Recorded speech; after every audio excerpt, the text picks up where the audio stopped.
Hello, friends. It's me, Nathaniel Kiss, aka What is Kiss, and you are watching the fifth session of Alabaster Kingdom. Before we get started with today's session, I just want to give a heads up about some of the descriptions and terms that we've been using in this game, just to kind of set things straight. We are playing a game called Dungeons and Dragons by Wizards of the Coast, the creators of Magic the Gathering, created by Matthew Mercer. And they have an entire anthology of different games dating all the way back from 2005 till today of this type of collaborative role-playing table dice game. And in this game, we are using a monster from their collection of monsters from their monster menu called a wight. So just so we all know, both the players and the viewers and everyone else at home are aware of what wights are.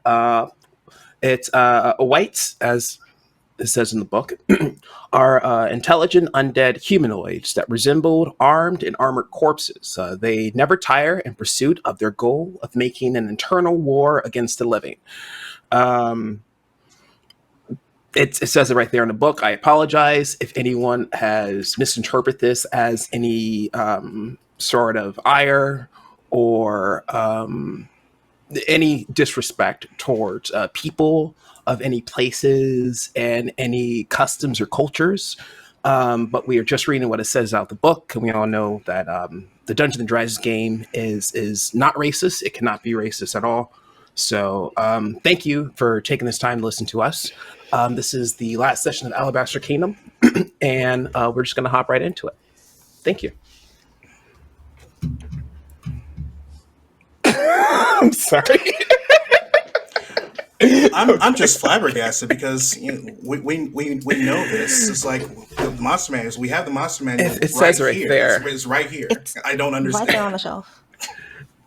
Unfortunately, mine was stolen by my dog, but I do have like all of D&D Beyond at my hands, so I can just look up the word wight and I can see exactly what it says. Like, it's literally page 300. I don't understand what's going on. Obviously, if you feel offended by it, you obviously just don't understand games.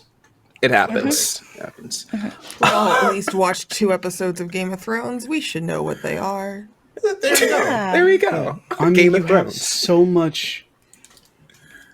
much like stuff about wights. There's so much media about wights. You They're think everywhere. At this point, we'd understand what wights are. Yeah. Well, now that the posers at home know, let's hop into this. When our players last left off, they fought their way through a hallway full of wights at the Partied Intel Gathering Service facility. And at the end of that fight, there were some trees. There was a side of a building that got exploded, and a storm's coming. You probably watched the last session, so I'm not going to say any more besides that. But I do want to take everyone back a couple of hours, a lot of hours, in fact, on the night of Kyle, Ethan, Ivan's campaign party. On that night, the pigs, those of the Partied Intel Gathering Service and lower whites of Charlotte, invaded the homes and shelters of beings in and around the state, capturing 14 involved and killing 80 individuals who may or may not have been sheltering or collaborating with these rebels of the state. At sunrise this morning, Andrico remained as one of the last living rebels with Usada. All the rebels possessed their own power, and they all used what power they had to disrupt their oppressors. All of them were here, inside of that same cell, for disrupting their oppressors in the white's way. All of them here because they followed and believed in Usada. Andrico, our friend that we met, at first was a harsh critic of Usada's ideas, methods, and everything, believing heavily in that binary of what is and what isn't right, what is and what isn't white in this world, in this plane. Enrico at one point also yearned for their chance of maybe even becoming white themselves. However, they were more aren't than are, and they never got that chance. Rather, they changed their mind about it when they finally started listening to Hesada. Hesada, this figure that Enrico always talked about, advocated for beings to turn away from offering their bodies for salt underneath the whites' rule. Salt being their main currency. Hesada spoke out against beings serving as tools of the whites by acting as pigs for the white of the different states, or taking part in service across the various planes, plaguing them with both unique and repetitive curses. Hesada wished for beings of every plane to be free of the white's curse. Hesada spoke truth into power. They taught, thought, and organized wherever they went, but most importantly, Hesada fed the beings they encountered. Anyone who's unable to provide enough salt for food and water caps, they would find Hesada, or Hesada would find them. He would provide them with nourishing meals from all the states, from Caroline to Catherine to Christine to Chloe, and more recently, Charlotte. Hesada would unite, feed, teach, and fight before moving to the next place, helping others learn to speak truth, learn to speak their own power. Beings with their own power no longer relied on whites. They could reject all those that exploited life to preserve death. Whites wish to master and dominate. If they cannot master, they mock. If they cannot dominate, they destroy. When Enrico actually heard this, what Hesada was saying, it was when Hesada fed Enrico's family.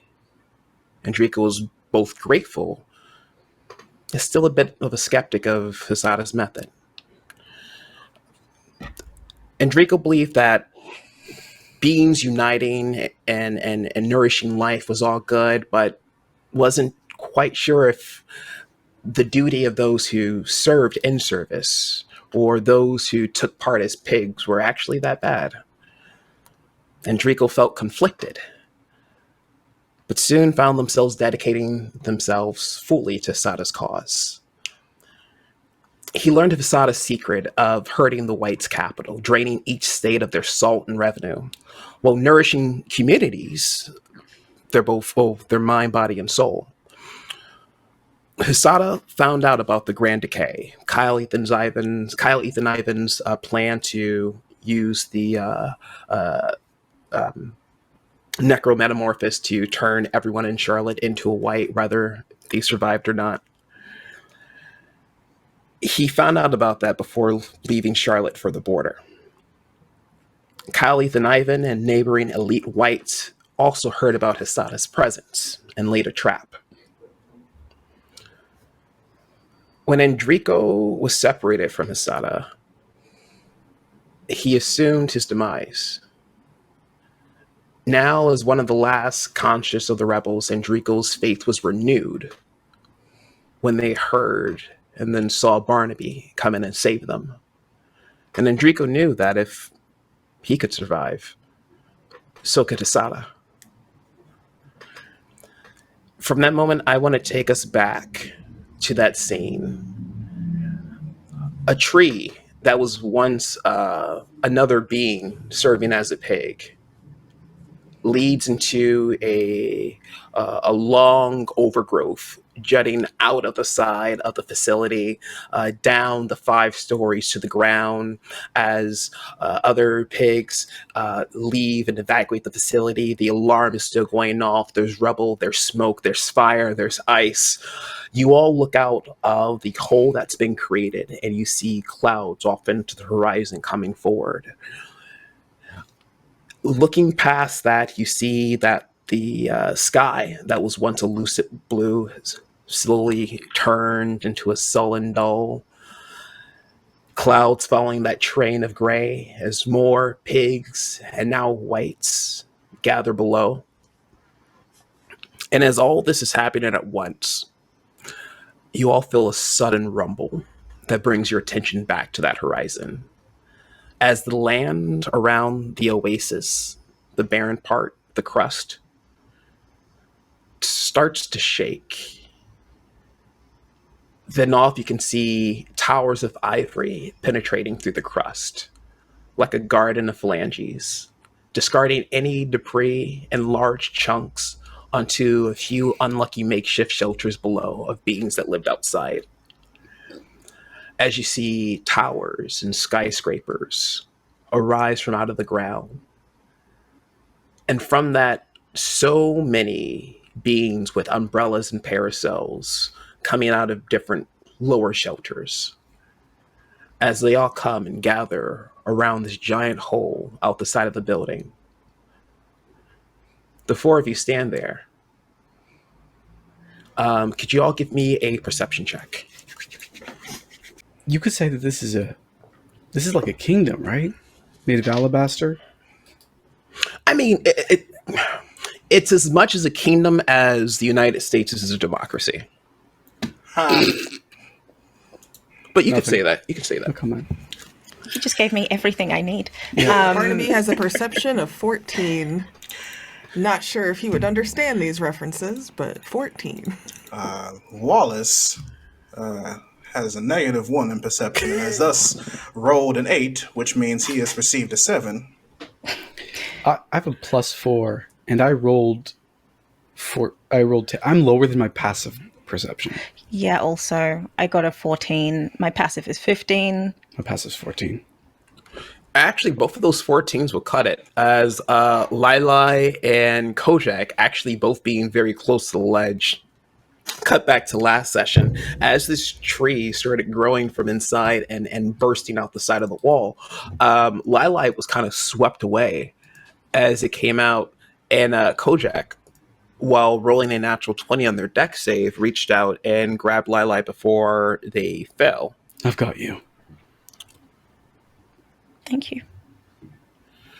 And as you two are very close to the edge looking down, you see amongst the gathering of beings and whites, there is one in particular who is walking under a very decorated and elaborate looking parasol with another white kind of holding it for them.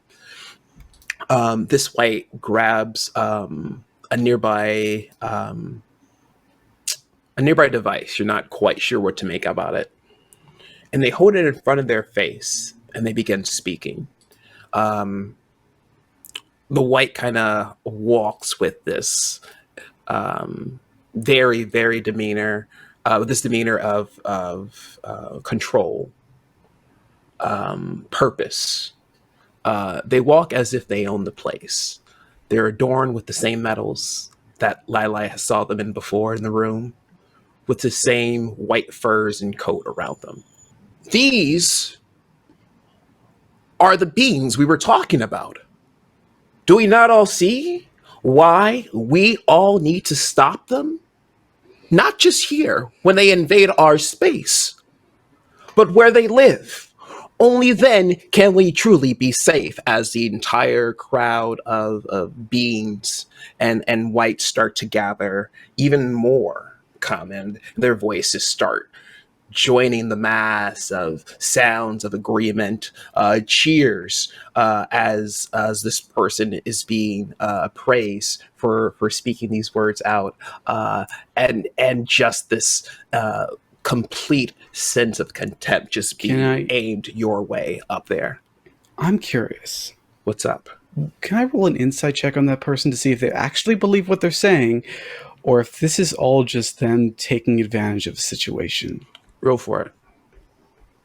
Because some people, they don't really believe in that stuff. They're just greedy. But I only rolled an 11. My passive is 14. How am I rolling below my passives? Even with your passive, you get the sense that it sounds like they believe it. The people who are listening to it are loving every single word that they are saying. Could I roll an insight check just to see whether or not the beings hearing it are loving it because they feel like they should. Like the, yeah, absolutely. Yeah, are they feeling like they actually want to be like this is what's going to give them safety, or this is just an opportunity? I'm All right, curious. roll that insight check. I think they really believe it. Oh, that's a 10. I want to roll better, please, in my life. Hey, you want to? You're trying to get a sense of if anyone else around there feels like they're kind of like, oh, agreeing, just because if we don't, something bad's going to happen to us. The main folks that are down at the bottom were those who worked inside the facility that you were all in. They were the ones who evacuated first. The other folks that are gathering around seem to be beings milling about town as the sky is slowly being kind of covered, or rather the sun's being covered, and more just kind of being drawn to this more so. But both of you are able to get a good view at them, and if we can grab an image and throw that person up for you. Ooh. The more beings that start to crowd around them, the glow around their eyes seems to get even brighter, bluer. It's hard to say, but it's more and more intense. They continue throwing insults at you all, just getting the crowd riled up in these few moments as they're seeing that the crowd is growing more and more, just an intense fervor. You said that there was a room back behind this tree, right? Yes, heading back to where you all are, there is the stairway that the guards and Lailai were coming through. There's a stairway that you all came up from. And there's a room off to the side, storage room, and just sort of like an armory. All right. And I assume at this point, Lailai and Coh'Jak are back up. You're not going down, right? Not right now. Did you all want to back up, or did you all want to stay there? I assume that with my 7 perception, that my attention was only partially invested in what the individual outside had to say, and I just decided to later on over the course of the conversation, after hearing usual like bigotry rhetoric, my attention spurred around the room, more specifically probably the tree. I was just going to say, Wallace, Barnaby makes this really strong profile.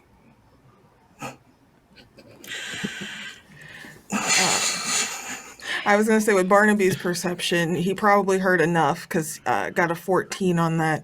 And you know what? He loves attention. He loves being an entertainer. He hates when people get the narrative wrong. He's not done anything messed up.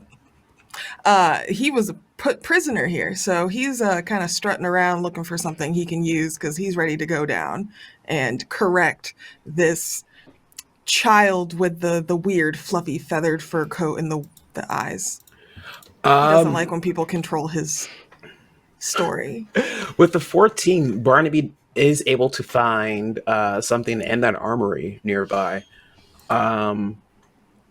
Here it is, and throw that into your DMs.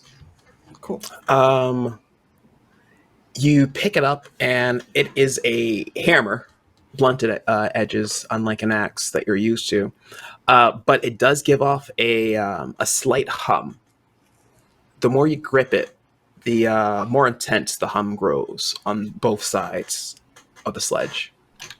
Is the speech that's happening a lovely distraction for someone else to be approaching, or other people to be approaching and surrounding us?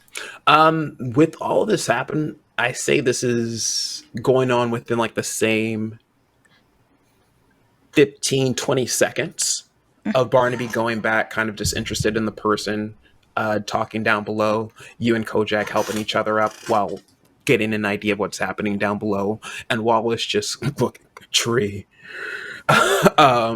So I'm just impressed. It used to be a living, breathing individual, and now it's a tree. Oh, it's still living. Actually, Wallace, since you are the only one kind of looking at it, there is still some movement to it. And you just see sort of like an elongated, just stretched jaw and the bits of teeth coming out of the bark as it just sort of mumbles silently to itself. You see another part along where a branch is growing. You see part of an eyelid growing up where the membrane kind of connects to the inside of the branch. It's still a person. My goodness. Seems like we're a bit of a sticky situation. Get it? Because it's made of sticks. The voice continues from down below. So, I ask you, invaders, you can come quietly, or, if you wish, we will retaliate tenfold upon the damage and harm you have caused our peaceful kingdom. The moment he says come quietly, Barnaby's already scaling and going down the tree. Yeah? Oh, Yeah, he's already scooting down.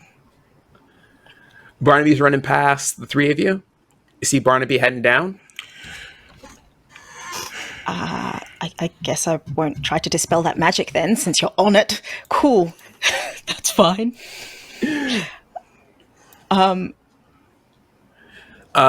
Wallace, do you react to this?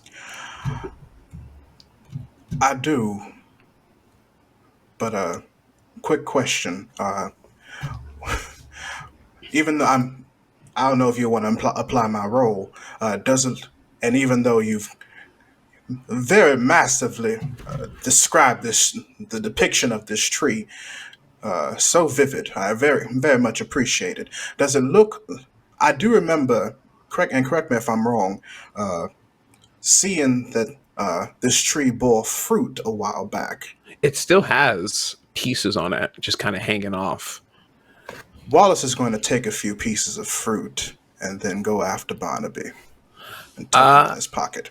You grab, and you actually have to be kind of careful. It's not quite like a water balloon, but it's just like a very juicy blackberry, where even like the slightest, too much of a touch, it might cause it to burst. Sure. But as soon as you kind of rip it off to the stem, there's like this very sweet smelling sap that just kind of drips off from part of the plant. All right. Just to make sure I don't get any in my pocket, I just wipe a bit of the sap off of the food, just right in my mouth, and then put it in my pocket. Roll me a Constitution save, please. Where's my oh no button? Panic button, please, someone. Ooh, a 6. 6. Did we get inspiration? I think you still have inspiration. I don't have inspiration. No. After that, I don't know if I want inspiration. Well, actually, let me tell you this before you use your inspiration. Sure. You take a bite of the fruit, and it. No, I never. Oh, sorry. You taste the sap. Mm-hmm. It is very sour. It's not even sour. It's bitter. It's very deceiving from the smell that you had. Mm-hmm. You don't feel bad. It just tastes horrible. Mm-hmm. Yeah. That was probably like a toe. Just like a toe jam. Oh. But yes, I put whatever fruit I'm able to gather in one of my pockets, and then I head off after Barnaby. All right. Barnaby is heading down. Wallace is short behind. Barnaby, are you going at full speed? Oh yeah, Barnaby's going at full speed, and when he hears the "you can come quietly" part, he goes, "Or you could just get over here," and just hustles. Barnaby making 90 feet down. I'd say with like a running jump, because it's a very steep slope, you're able to cover like a full 90 going down, which can put you right up close. Are you going to go right for the foe as shown? I feel like he would take a quick glance to see who is behind him, see Wallace, and then slow down like a third of the way. Like Give Wallace a little bit of time to catch up. We can share some glory here. So But 45, stop at like 60, 50 feet. yeah, thereabouts.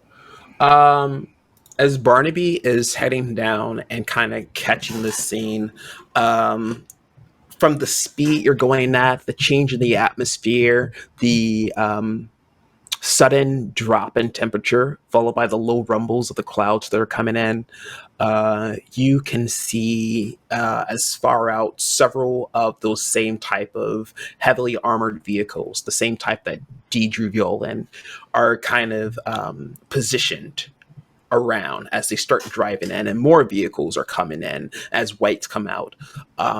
Looking down the slope, you see about 30 pigs in uniform, not including the person with all the medals, the obvious captain amongst them all.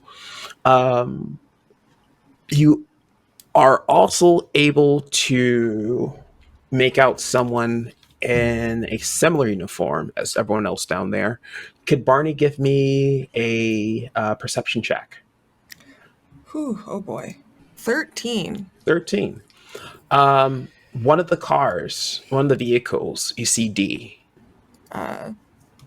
So since there was the whole deception and the D skies, Barnaby doesn't want to draw too much attention to her, but he does want to make it known that he sees her while scanning this crowd and looking at all these cars, and then regrips the hammer.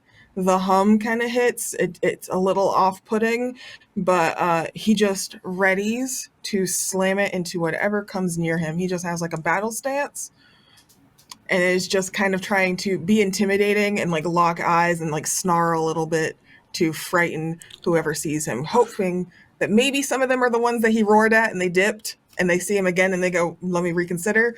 So he's just kind of like building that up. As you're doing this motion, the white captain is making a hand gesture as the other whites, you see 10 of them get in formation as they grab their side weapons and they aim them at Barnaby coming down. You see another few kind of pushing the crowd back, trying to get a perimeter, just doing that sort of crowd work as the captain just stands in that same spot, just watching you come down. Wallace, as you are also following Barnaby down, is there any other actions you would like to take? I'm gonna, within myself, try and contact a certain dragon. You see what I see?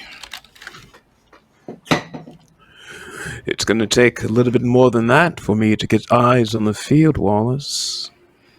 How about you elaborate and tell me what's going on? I give a description of what's going on.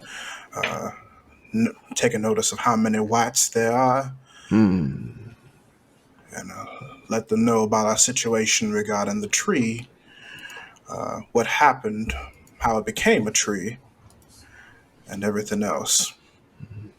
Sounds like pretty strong magic there, Wallace. I do hope you be careful now. Bring me back something nice. I'll do my best. And then I just, while Barnaby is looking intimidating, he's going to stand right beside him on his left side and pull out his axe, give it a few twirls, and in mid-catch, just they see the blade catch a flame.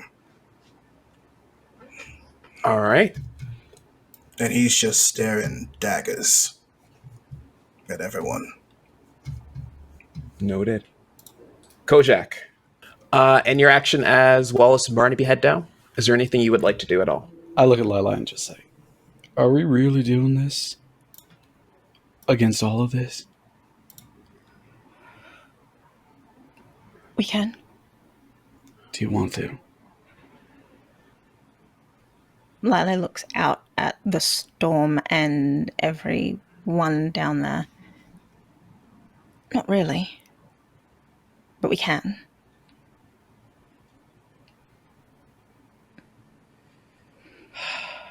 Okay, we stop him. Barnaby, wait! Are you just saying that, or are you Yep, I chasing say that after? out loud. All right. I chase after. I slide. All right. Lailai, do you also go after? Or are you staying back? Lailai is taking that slide. Slide? You all slide on down. Yeah. All right, you all slide down and against the overwhelming forces of several groups of white now and whites in difficult tactical positions. You can only assume a projectile weapons pointed at Barnaby, then Barnaby and Wallace, then Barnaby and Wallace and Coh'Jak, and then Lailai finally. But Lailai's kind of between Barnaby and Wallace, and they're too short, so they have to kind of keep hopping up like this. So you see what snipers kind of doing this and doing like trying to see Lailai as they jump up. As the four of you are there, and as soon as Lailai approaches, the two fingers of the Captain White moves up as you see a burst of red. It doesn't have any sort of gloss or glow that would make it seem like it's red light, yet the way that it moves and the way that it just kind of stands in stasis and the space before you seems otherwise. It's very hard to tell. But Lailai, you hear in the words celestial, you hear Crimson Divide. And I need Barnaby to make a dexterity save. Can I counterspell this?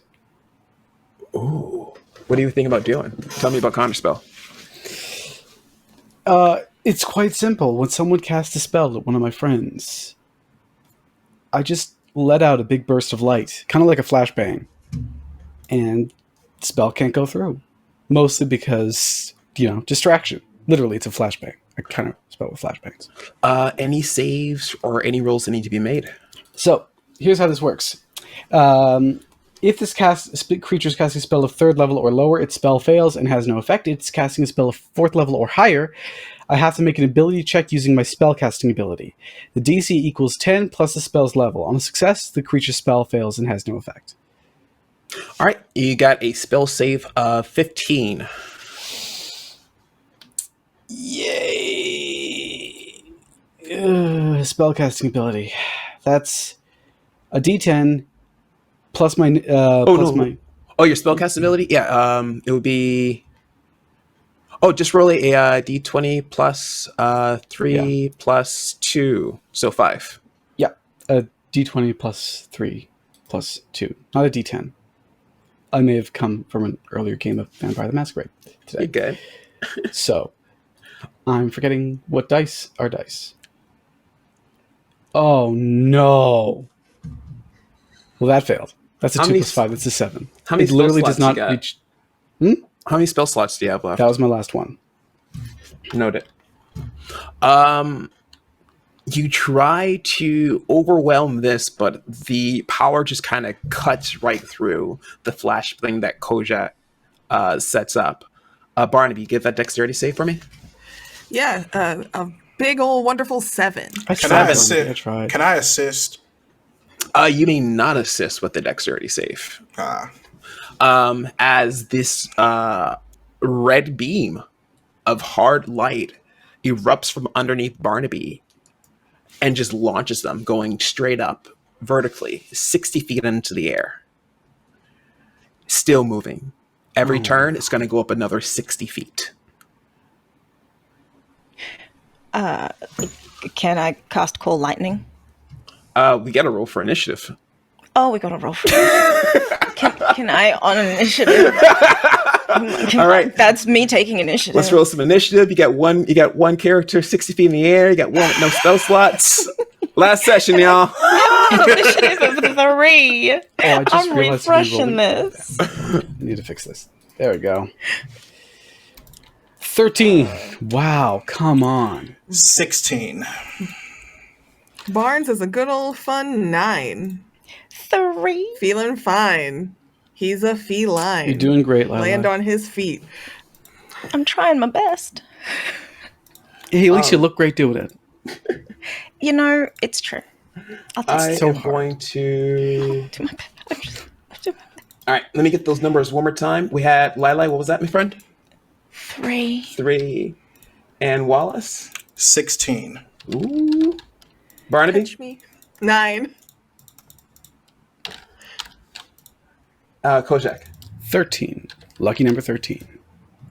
All right. That is actually one of my favorite numbers. Rolling for the If you squint, it captain. looks like a bee. It does.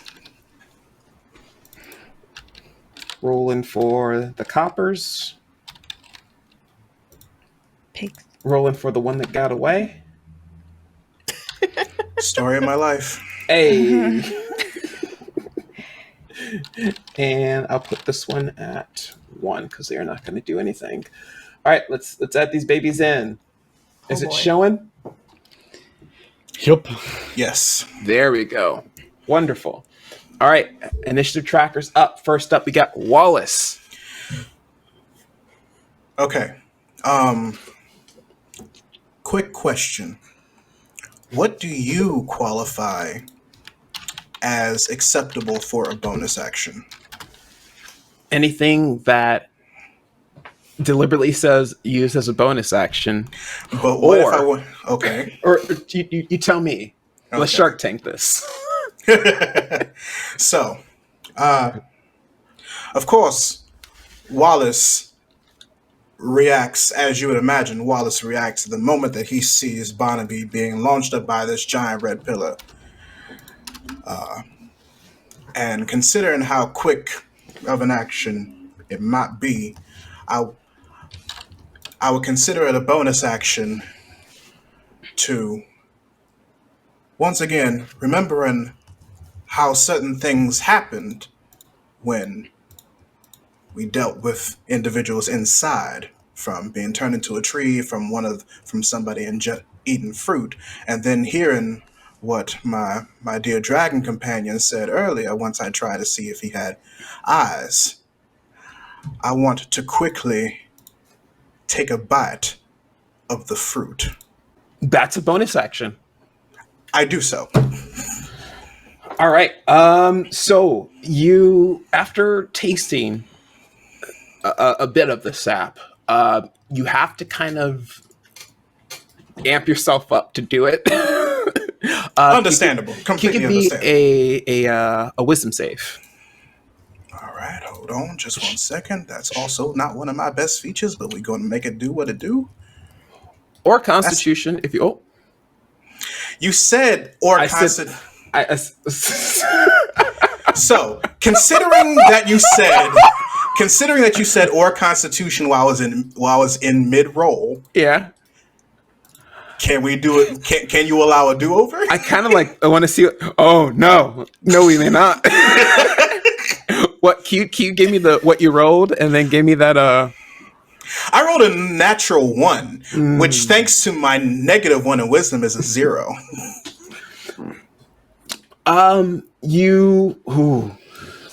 It's icky. It's nasty. You just kind of you put your tongue to it. And you just go nope. I see. Not this turn. Okay, so it is. I haven't ruined it. You haven't ruined it. You still have Okay. it, but your bonus Okay. action to eat it, not happening. Okay. That's fine. That's perfectly fine. If that is the case, shit, 60 feet. And you can also hold your action too. Right. Wait, is my movement speed the same as my climbing speed? Your climbing speed would be half your movement speed, or just be 20 feet. Okay.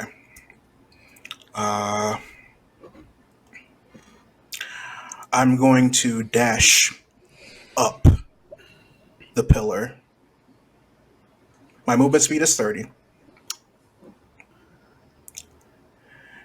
And so if my movement is half of if my climbing speed is half of my movement, then that's 30 for a dash.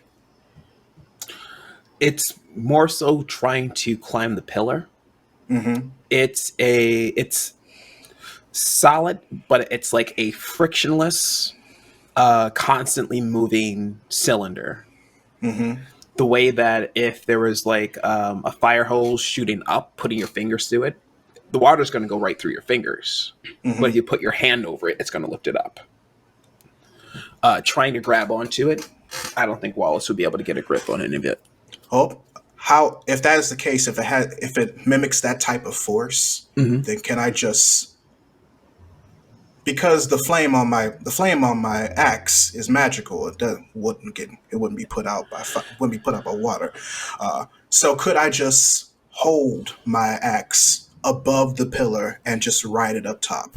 You can do I'll give you a strength check if you want to try to push it through. The strength save is going to be 15 as well. All right. My God, what is happening? Low rolls today, folks. In That and is out, low rolls. That is a 6. You try to put your axe into it, but it's just deflected back. You Okay. barely catch it before you kind of give yourself a little part with your face. Damn it! If that's the case. Yeah, if that doesn't count as an action, That would be your action, and that'll be your okay, turn. then I'm done. I'll just stand at the ready. Seeing as these friends are coming down, you see someone mimic the idea that you had, Wallace, as the white gardener eats the other fruit that they had, healing the other set of damage done by Lailai and Barnaby, before just kind of tightening their fingerless gloves and running back up towards, I guess it would be you, Wallace. All right. As they try to close in the distance on you and they reach out to touch you, give me a Constitution save. That's better. 14. They make contact with Wallace's skin. As Wallace, your forearm starts to grow heavy and hollow. Your next turn, you'll only be able to take either a movement action or a full action. You get another save. If you fail your next save, you lose your movement action or your full action. The save after that, if you fail it again, you are a tree. That will end their turn as we go to Coh'Jak. Oh dear. Oh dear, this is standing up level of scary. That's not why I'm standing. That's the reason why I'm standing up right now. Not to get blood back in my legs. Nope. I think in the time that I slid down, I would have turned my little hand thing back into a glaive. My little tiger's claw. So I'm going to lash out at Gardner because there is no hope. Twice. Roll me. I'd love to. Oh, first one's 10. We love that. 10's gonna miss. Really? Darn. Second one's 19. Ooh, 19 ain't. D10 plus 2. 11 points of slashing damage. And I'm still going to... I'm doing this from 10 feet away, so I'm going to... If he wants to fight me, he's going to have to come in just a bit closer. Ooh. Well, you hit Gardner, which means that they're going to have to roll a Constitution save, and they lost concentration on their spell. As Wallace's, your arm gets some relief as the blood circulation starts going again. As Gardner is skewered completely by Coh'Jak. Wait, skewered? They turn to ash on your glaive. Okay, so we learned something.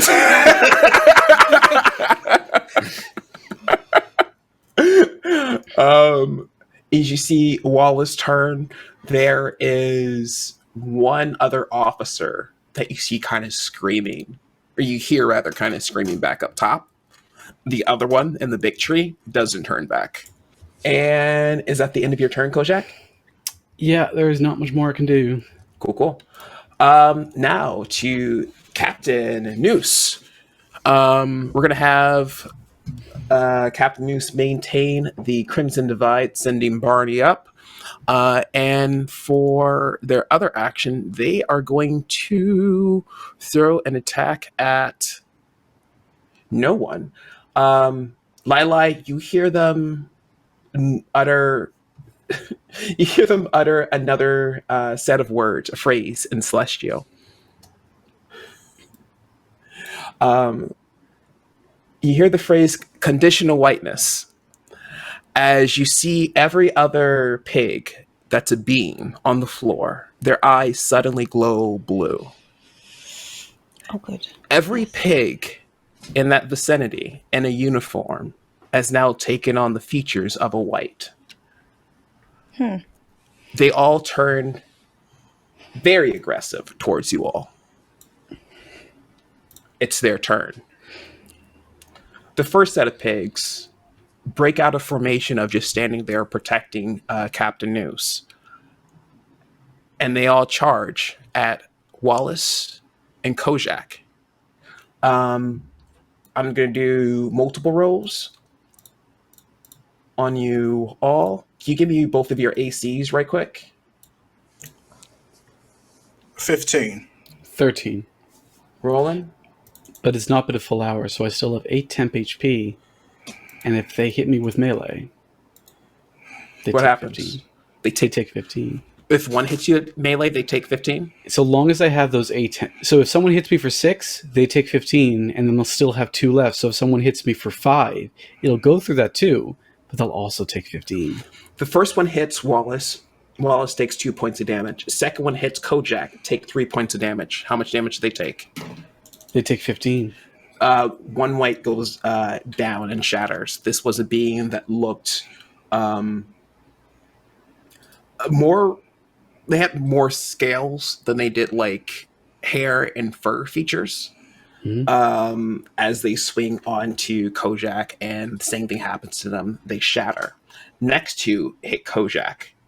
One for 1 point of damage, and the second one for 2 points of damage.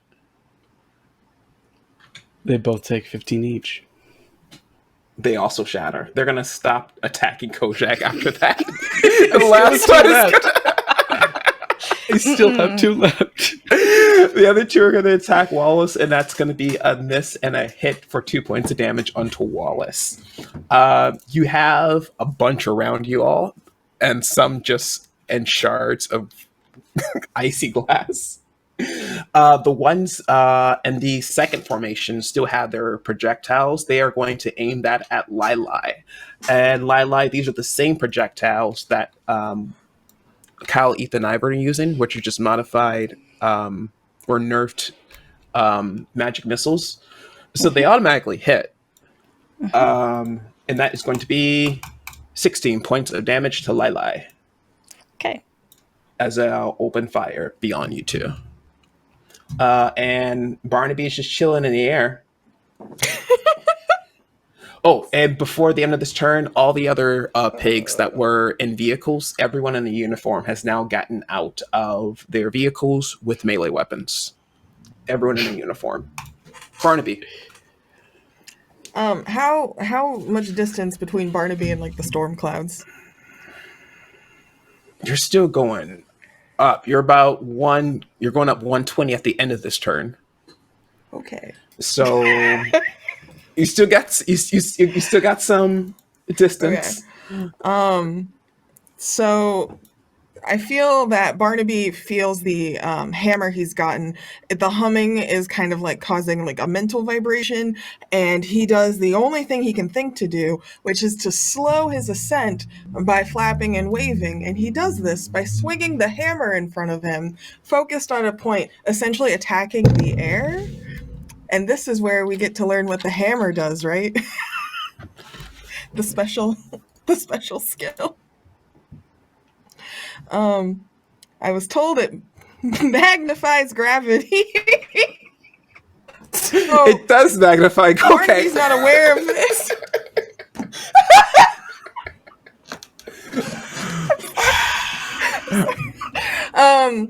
Barnaby's hope is more that he's flapping, flailing to try and delay it, because, he's not that smart. But this hammer has the ability to take gravity in a 10-foot radius sphere centered on a point, which is like literally in front of his belly button because he's not really thinking. And increases for a moment. Each creature in the sphere on that turn will have to make a Constitution saving throw. On a failed save, a creature would take 2d8 force damage, and its speed is halved until the end of its turn. But if he takes damage, you have to do a strength check because everything's going to suddenly feel significantly heavier. So what if he dropped against the force? Right, roll to attack the beam. This is one of the dumbest things I have ever done as a This is player. great. Oh my god. This is great. This is wonderful. Please never 22! change. Oh my god. Of course now you go high. Yes. Yes. Roll. Okay. How much damage would you have dealt? Oh, geez. With the weapon directly, that would have been 15. Plus the magic effect. That would be 11. It's 26 points. He's gonna- Describe it to me as you shatter this magical light construct by making everything in a 10-foot radius Yeah. sphere just heavier, just a boulder, just clogging a volcano. And it's not like he knew this was going to happen. Yeah. This is more an act of desperation and then dumb luck. Aren't you The also moment heavier? you said Barnaby got launched. Yeah. So you're going to hit Yeah. but you're going to hit the... I'm going to go get a No, drink. you I'm don't sorry. really plan how to just fall 60 feet from the air. That's fair. That's fair. You don't really plan things like that. Yeah, but you try not to fall. No. Only Buzz Lightyear does that. This is true. You know Okay. what? I would Are you, I would Cobra? rather fall 60 feet hard than like fly into the storm and then come back down. So like if this works, like No one here is an Aarakocra. No one here is an Aasimar. I just want to point that out. Okay. Okay. the flailing. How Makes much sense. does it get slowed down by? Oh, that part. Let me see. Start of your next turn, any object that isn't be worn or carried requires a strength check. It slows. Speed it's is not- halved until the end of its next turn. So instead of shooting up 60 feet, it slows down as it tries to propel you up 30 feet. I'm going to do each point of damage that you dealt cuts it down a foot. So instead of going up 30 feet, you only go up 4 feet from 34, from 64. And you're heavier going down. So the more Yes. damage you do on this, the lower you're going to go against it going up. Well, now in retrospect, my plan to try and save Barnaby looks quite foolish. Yes. It's 64 feet. It's 64 feet. I mean, It's not 120. As an entertainer, I have to like freeze in the air and look like I'm flying. This, just like godlike descent. This is going to be great. And Thank you for humoring me and letting that. I love Look, it. you know what? We talk about poor choices all the time, but I had at least 3 people try and stab me when they were all turning to ice and shattering. Before they said, maybe not. I feel like no one can judge us here. I just assumed that they all had like a suicide pact or something. So it's kind of like, oh no, Chinny went out, might as well go too. Or it's like, I guess that won't work again. It can't work 2 times. Oh no. And that has to be scary, right? Because they know that works like this, and to see it be like, that has to like scare them a a bit. We're powerful. Can We I look add an terrifying. intimidation roll to this? No, Can I but be, take like, a point real of spooky? inspiration. Can I add an intimidation roll for literally fracturing 3 people? Not yet, and I'll explain why in just a bit. Okay. But we'll end this with Barnaby only 64 feet above the surface. Wallace, we still might need you. Lailai, it's your turn. So everyone has turned into a white for now. Every being that was in a uniform. So every other being that you saw that was not a white, that was still a cop, they're all white. Okay. A question. What's Have up? we seen Coh'Jak in direct sunlight? Yes.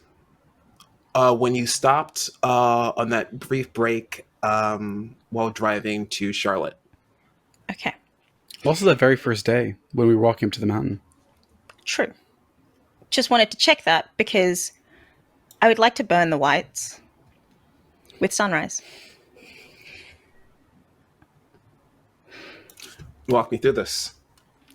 It is a 3rd level spell, and I hear that whites struggle with direct sunlight. And so my thought is that with a 60-foot radius sphere of light spreading out from a point I choose within range, which will be essentially me, the light shines from the object and moves with it, completely covering the affected object with an opaque object will block it, but sunlight.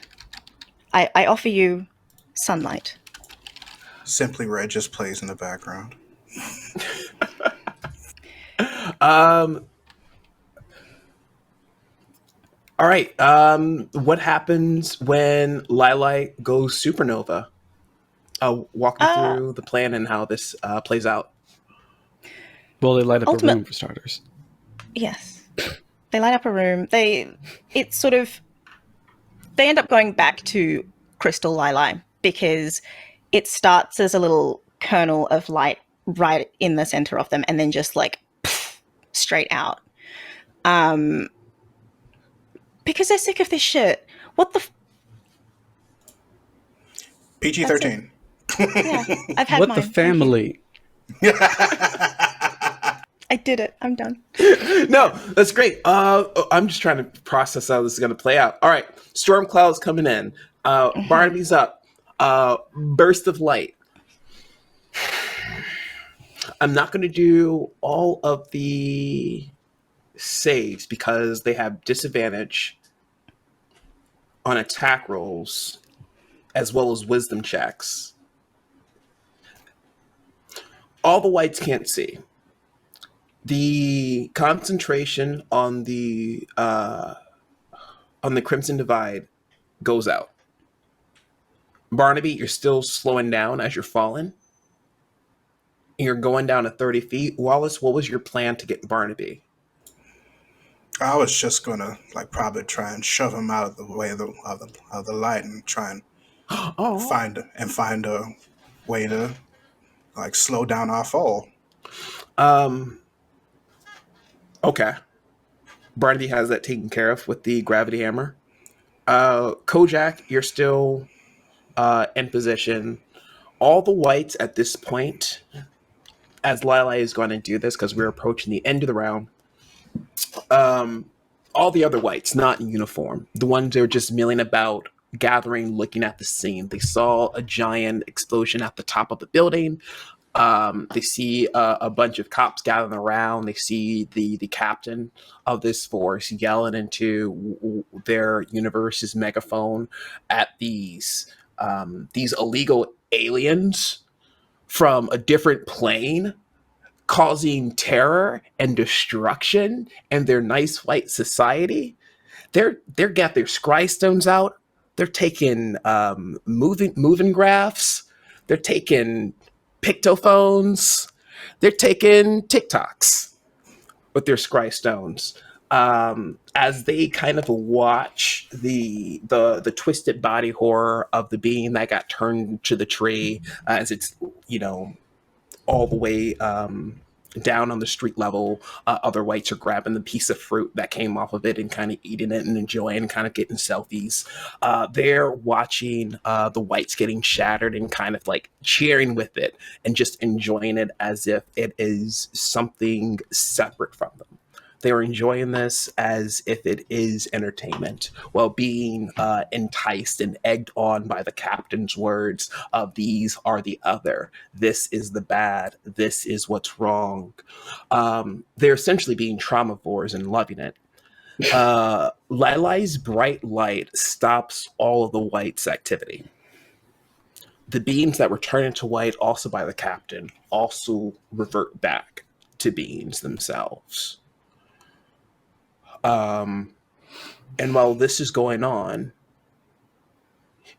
you hear a honk while the whites are distracted. While Enrico pulls up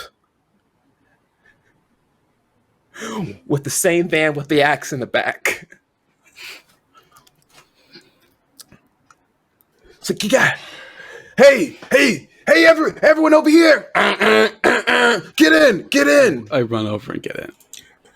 I'm gonna wait for Barnaby to hit the ground before we get in. Barnaby hits the ground and starts rolling down the rest of the stump of the tree. I grabbed Lailai, by the way. Lailai? Do you present? Dude, how you grabbing my cryptid? What's going on here? You're Crystal Lailai, right? Yeah. But you still have hands, right? Yeah. So Crystal hands. I reach out, my fingers intertwine with yours, and I pull you, pleading you with my eyes towards the car. Sunrise eyes go with you. You all hop in the car and you hear the skirt as it skirts away. Driving through the city that is newly emerged through the ground as rain starts to descend, as you turn around, the rest of the whites behind you all in unison turn and look at you all driving down the street, driving away, as they all take their parasols and umbrellas from over their heads now that the sun is fully gone. Let's continue from there. Y'all are still in the same van. Enrico's driving. Dee is not in the vehicle. Barnaby has been reunited with their great axe. And you're all hanging out in the back. Through the entire, the exciting but brief chase, none of you are driving unless one of you has proficiency in vehicles, in land vehicles. Enrico is handling this vehicle very well. There are smaller, faster cars used by the pigs to try to catch up to you all. The vehicle on its own wouldn't be able to just outspeed them. If there's anything your players can do or help out, if they have any other spell slots or abilities available to them, could you guys give me some ideas of what you would use to try to slow down these other cars that are trying to get some gain on you all? I mean, Lailai is still quite bright. We Yes. just lean out the window. You just open up the back. Just, hey. We got a You flasher. can hold your stable while the doors are open.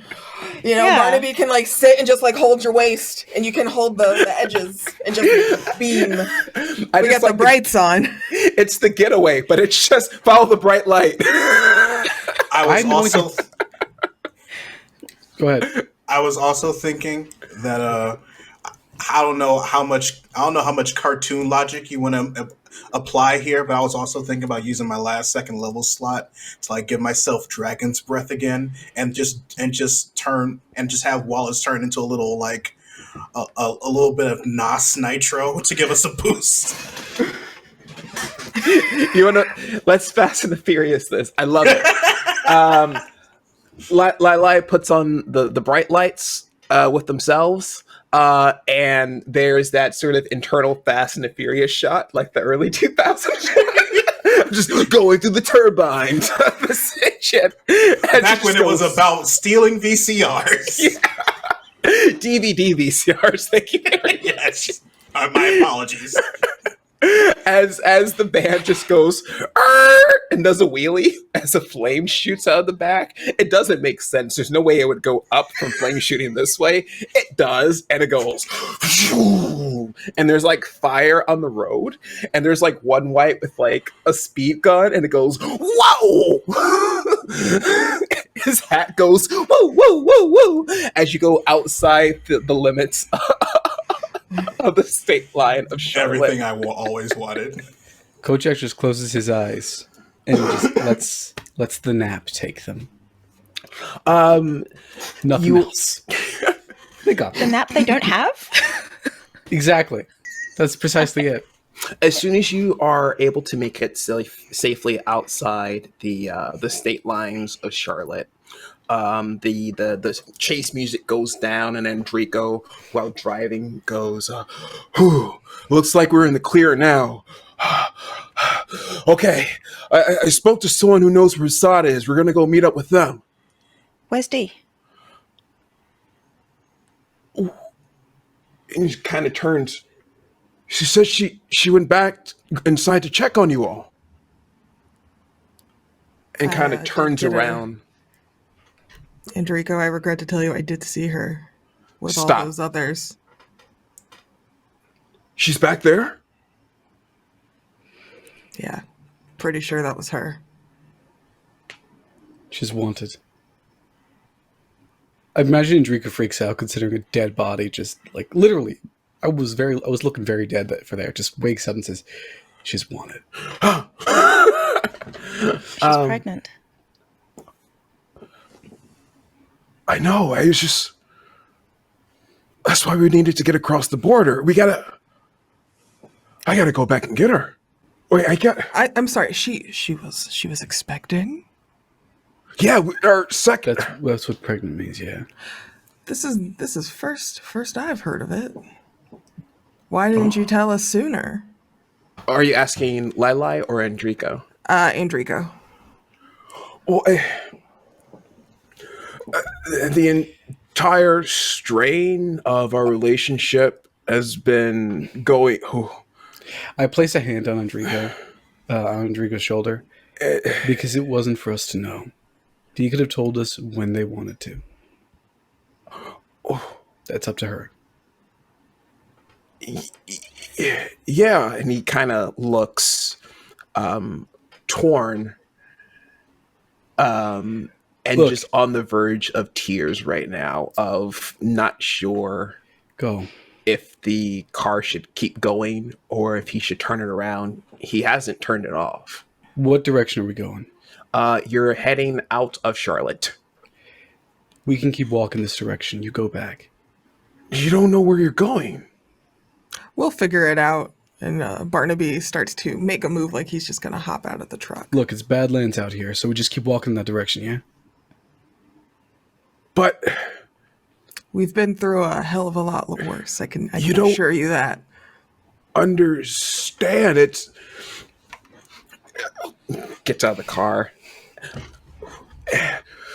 Okay. Hasana might be safe.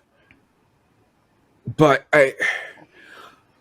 I'm not quite sure if it's actually legit. I'm just going off of gut feelings, and I should go Enrico. back. I should go back. Enrico. No, we gotta finish.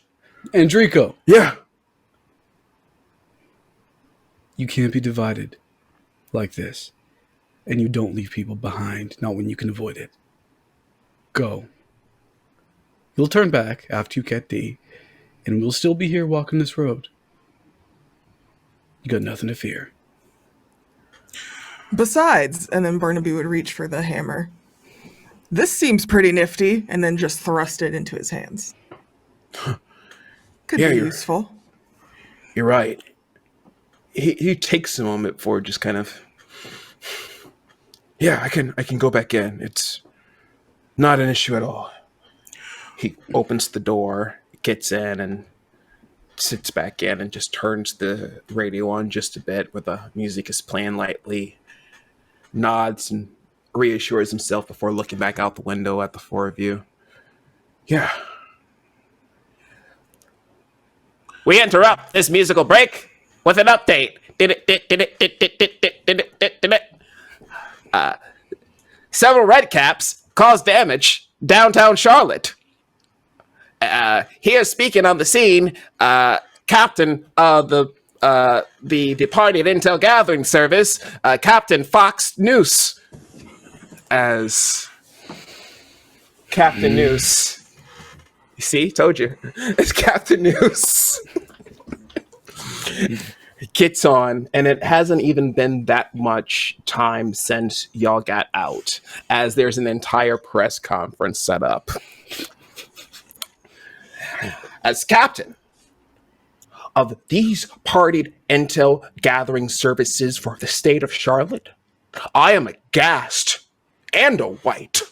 But most importantly, I am absolutely outraged by the damage that these others think that they can bring to our society. We have worked so long bringing freedom and liberty and civilization across the plains and the worlds over, as you hear the cheers of the whites off camera. And from behind, just agreeing and celebrating these words. And they go on as you hear Enrico listen to it as they give a description of you all. Savage beast, ferocious monsters, with accomplices. And they have D still mentioned as a main accomplice. Enrico, and they give like a very faint description without mentioning Enrico's name by name, as well as descriptions of you all and the vehicle that you escaped in. If you see any of these villains, you assume that they are dangerous. We want them back alive, but if you need to defend yourself, by all means, defend your white given duty. Defend this kingdom. If you don't know who you are, then you are everyone else. Know who you are. Going back to the song you're listening to, and it's just like a 20s vocal jazz version of like Fall Out Boy. I was thinking Nickelback, so I gotta admit that Look at this I kind of phonograph. hear it. Never made it as a watch man. I love it. I love Gonna it. make it as a poor man, baby. Actually, yeah, I'm there now. You know what? We should have a whole album of just No. Oh, no. Please, Oh, it's not. I'm on board. just a reimagining of like the Beach Boys, just entirely in barbershop quartet. That seems like a great idea. Let's do it. I was thinking of the weird theme song that Chad Kroger did for Spider-Man. And that Oh, was very good. No. Moving hero. on. We are not going to talk about Mr. Levine. Okay. Okay. Something for on the that Canadians. note about Maroon 5. Sorry, what were we saying? After hearing this, Enrico turns the radio back off and just says, like, there's no way I can go back now. I can't. I'd probably have a better chance walking back than driving this thing. But even then, they know she's involved. Which means she's on the run too. And they already knew that before. There were signs everywhere.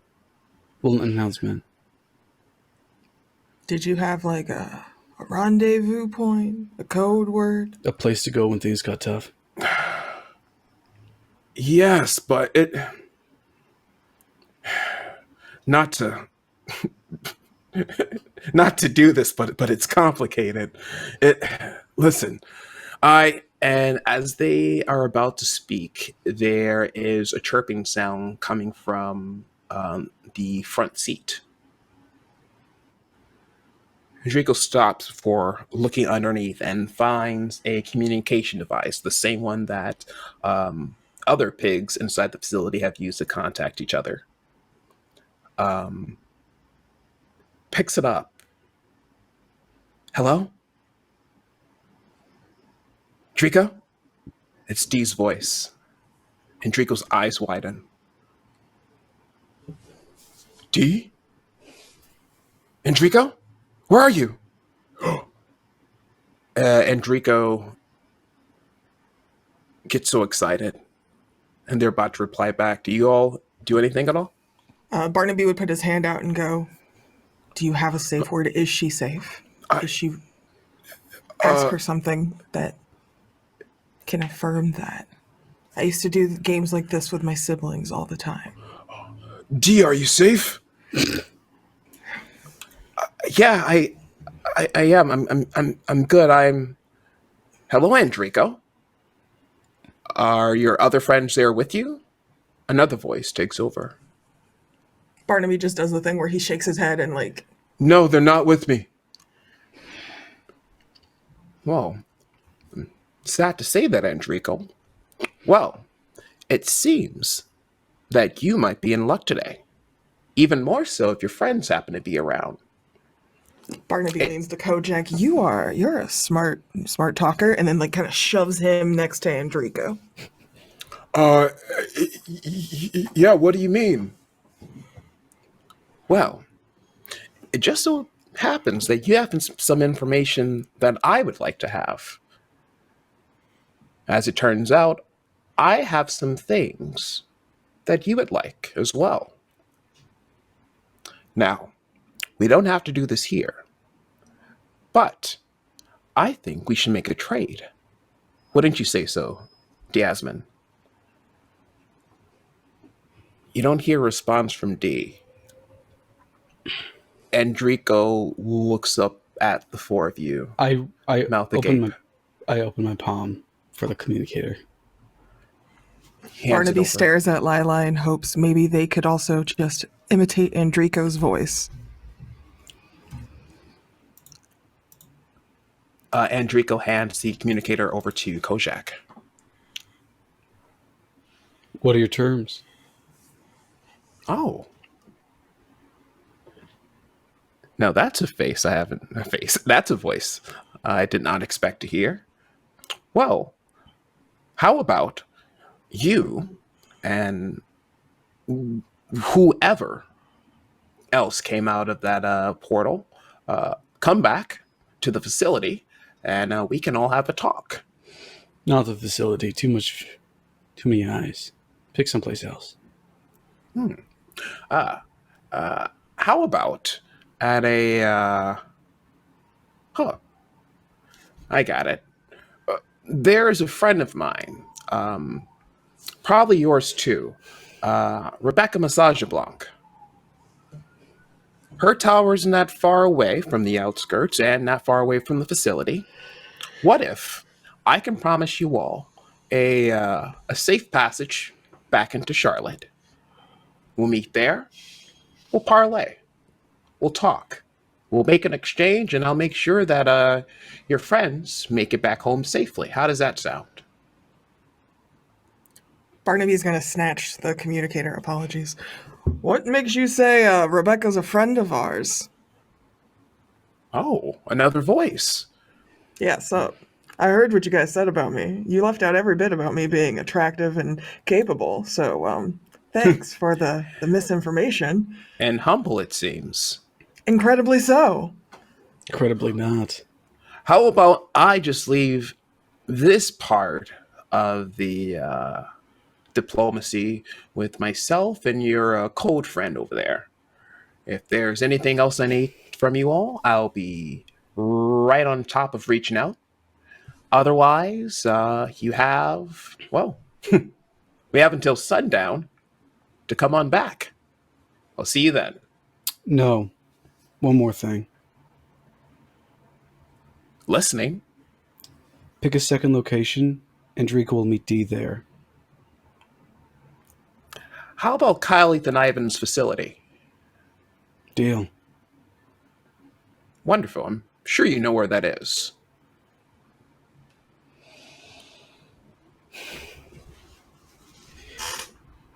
I think this is where your story ends, my friend. Just drive us to the tower and go get your girl. Go get her. Where? She's with the She'll cat. meet you. That's what we just negotiated. Kyle Ethan Ivan's place. You'll meet her there. And if you don't, well, I'll kill everyone in that room. But what about Dee?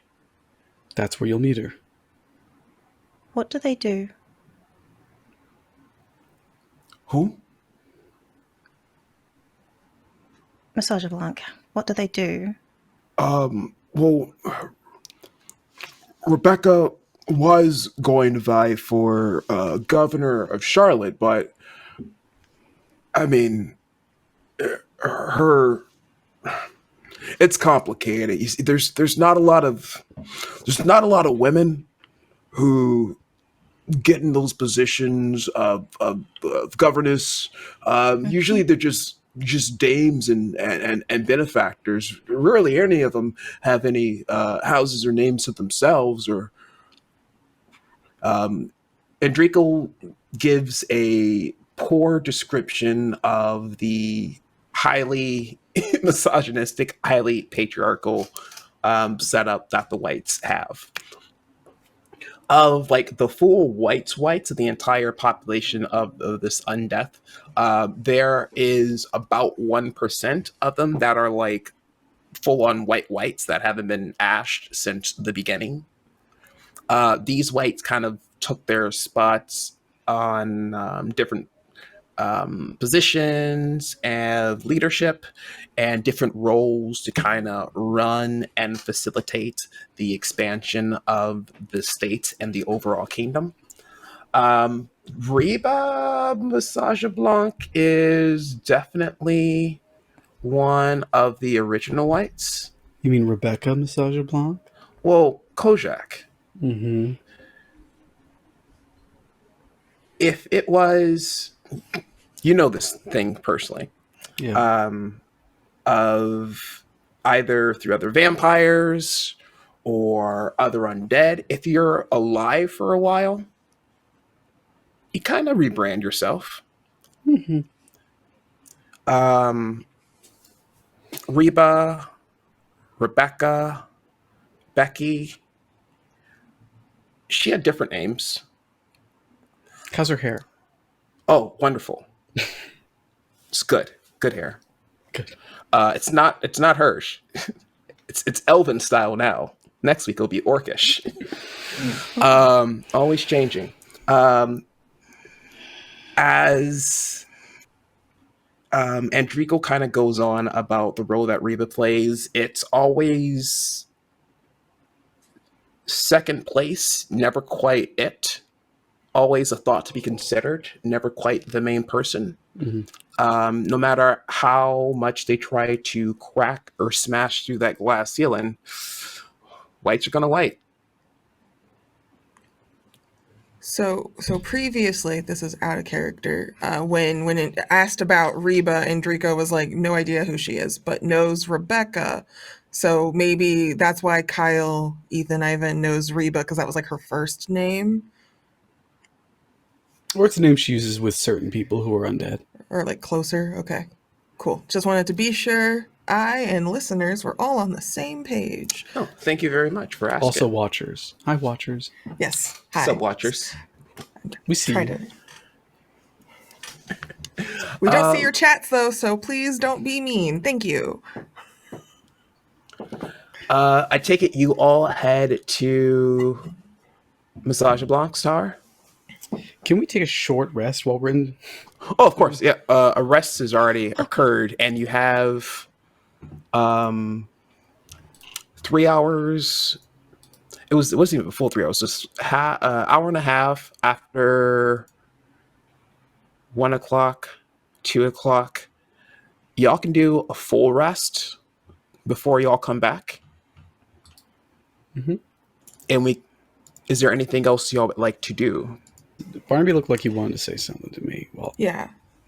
So Barnaby would take a chance when it feels like no one else is really listening and just kind of lean over to Coh'Jak and be like, Hey, I just wanted to let you know.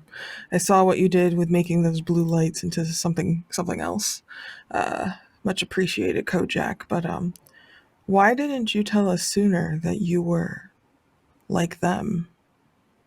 What do you mean like them? You have the smell of death on you. We've been up against individuals with a similar fragrance. They seem to have a kinship with you. No one chooses the circumstances of their existence, Barnaby. I sure didn't. Yes, I died. Yes, I'm alive again, but not truly. Just But feel I'm not maybe them. if we I just feel like if we knew that a little sooner, maybe things could have gone a little bit smoother, How? you know? Maybe we could have had some sort of better plan to know what we were truly up against. Because you've seen some wild stuff today, my friend. And your insight would have been incredibly valuable. I couldn't have given you... Listen, Coh'Jak. And then he would place a hand on his shoulder and lean in. Fewer secrets, please. That's all I ask. I'll share some of mine, you share some of yours. Coh'Jak doesn't say a word just yet.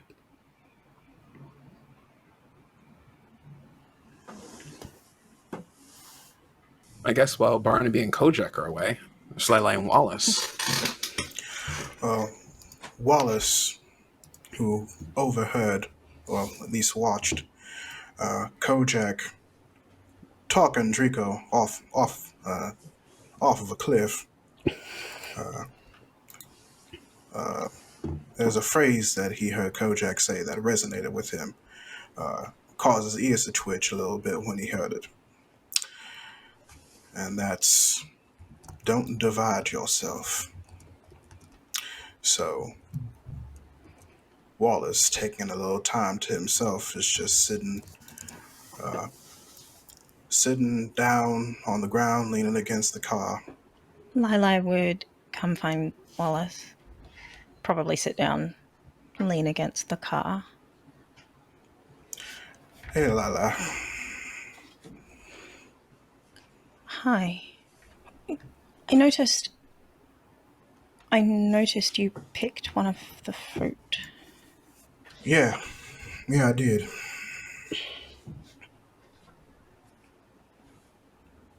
You didn't eat it. I tried. Tastes terrible. Why did you try?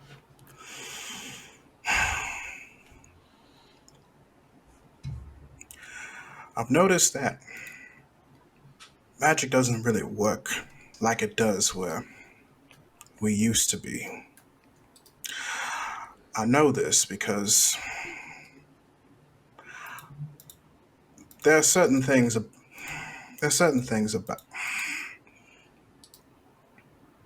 So I have a dragon that keeps in contact with me.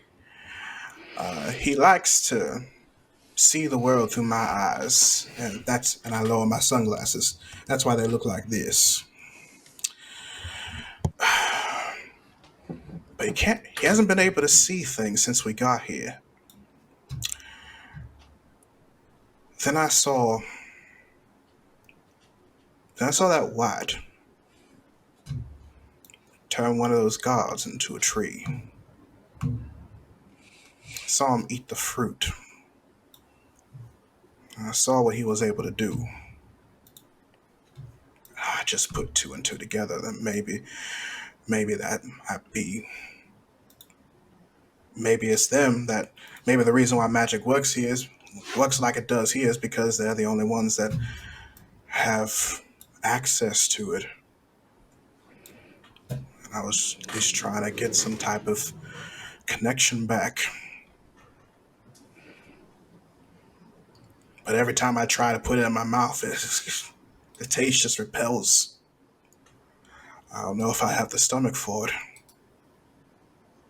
But then again, I'm just going off of a hunch. Is the dragon your friend? I like to say so. He brought me back to life when I died the first time. You died. I did. I was a mercenary for hire. A party needed some help cleaning out a mansion for a nobleman. Turns out there were at least 3 different bandit camps inside that mansion, all hearing about this giant treasure within the basement or whatever. Me going on my own, I opened up a door, saw the treasure trove that they heard so much about, but it was guarded by a red dragon. We exchanged glances. I gave a nod, and I closed the door right back. I didn't want to deal with that. But at the same time, I realized that dragon was probably there for a reason. So I did whatever I could to try and sway the bandits away, but they wouldn't have it. And while I was protecting one of the party members, one of the bandits sent a sword through my back, left me to bleed out, lost consciousness. The next thing I remember, I was waking up on top of that gold pile, and the dragon was right there, just blowing life into me. And he said that he was thankful for not, trying to draw attention to him, and offered me some of his abilities in exchange for me being his avatar for the real world, so that he wouldn't really have to do that much traveling. You know how those powerful types are. They want to experience the world, but they never want to leave their home. But yeah, I died before, and I came back. Can't really say it was the same way that Coh'Jak came back, but I came back nonetheless.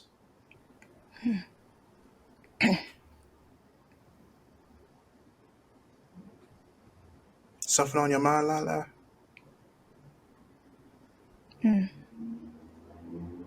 A lot. Yeah. If I learned anything from today, this week, I don't know how time works anymore, considering everything we went through.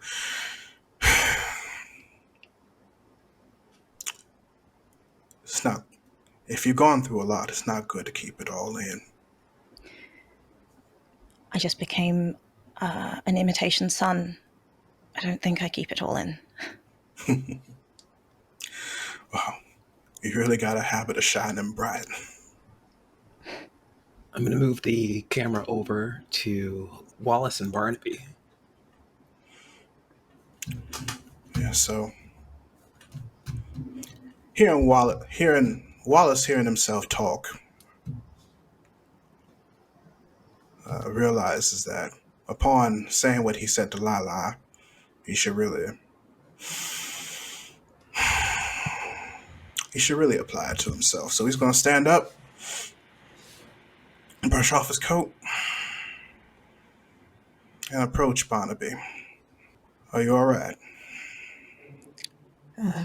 Doing a lot better now that we're reunited, and Barnaby is sat with his axe kind of between his legs and kind of twirling it and looking at it. Feeling a little bit more comfortable now. How are you, friend? I could be better. Barney, I need to know something. We've been... How do you feel about me?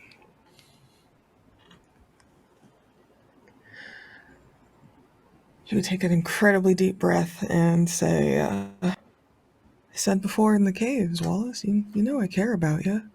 You're one of the only people I've been able to have a conversation with that feels like you see me as an equal, not some sort of lesser intelligent thing or a fighter or Yeah, you started off as a fan, but you see me as a, what do they call themselves here? You see me as a being. And that feels pretty good. So I see you as an equal, one of my only real friends.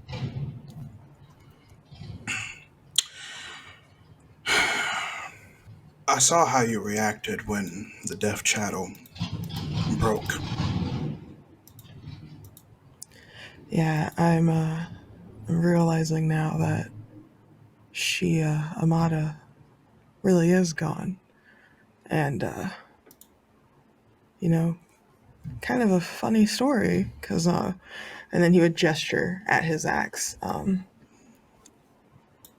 This was a prize given to me after I won my first tournament, after fleeing the valley with her. And all of these events transpired, but despite not remembering that she had died and was slain by me, like, this color was the color of her eyes. I put hearts in it. It's called Heartbreaker. Definitely can tell I had this weapon forged when I was a teen. But I think I'm more comfortable and at peace because it's like a part of her is still here. And he would just kind of like polish the blade on it a bit. What are you really trying to say, Wallace? There have been so many moments between us in which I've been able to tell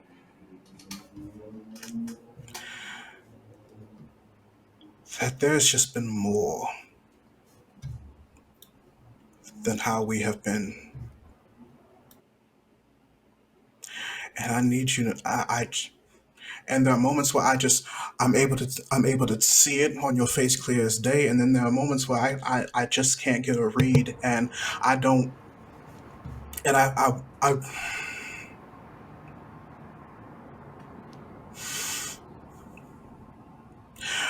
being with you and dealing with the death chattel has been one of the most greatest yet frustrating situations of my life. And you want to know why? Because I knew, and he gets on level with Barnaby. I knew that if something happened to you, when we went in that cave, when we were in that mine, and if something happened to you while we were finding out about it, if you died, then yes, that would be tragic on your end, all on its own. But if you died, that means I would have forgotten about you, and I never want to forget you.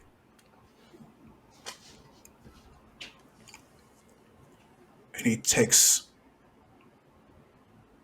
his free hand and slides it into Barnaby's, fingers slowly intertwining. I never want to forget your touch. And I never want to forget the way that you look at me. And with his other free hand, he just moves the hair out of Barnaby's eyes before trailing it down to his cheek. I never want to forget the way you feel so comfortable around me that you feel like you can purr and that you're satisfied.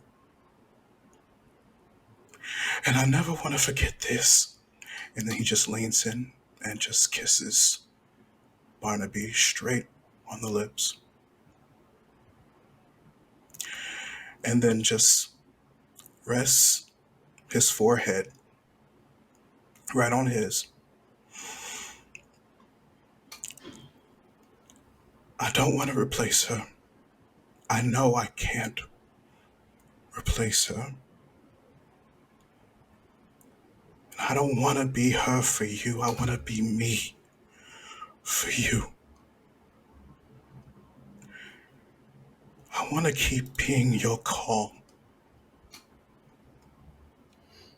But only if you want to keep being my storm.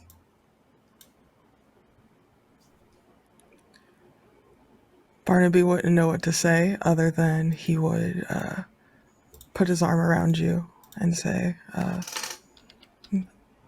sorry to have caused you such a hurricane, such a whirlwind. And he would just plant a kiss on your forehead. Just have this be a moment.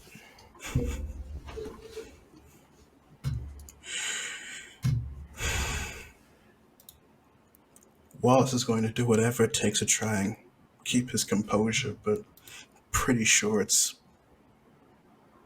going to fail. How about we go on a proper date when we get back to the city? How's that sound? My treat.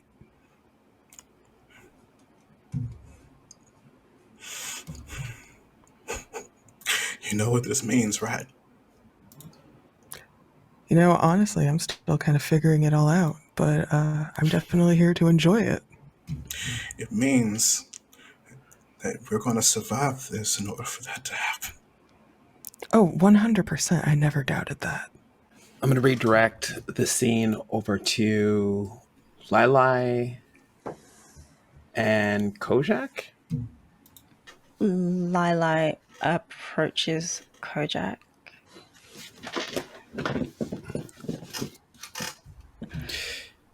You ever see a stone and think about how it's strange that Rie isn't big enough to pull over to pick it up so they can turn it into something?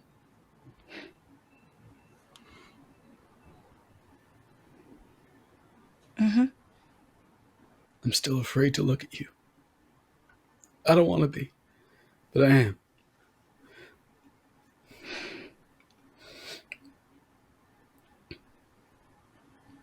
I'm sorry. It's not your fault.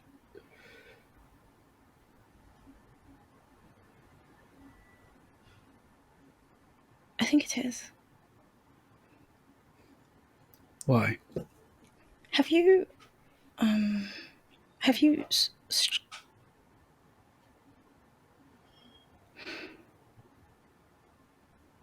is it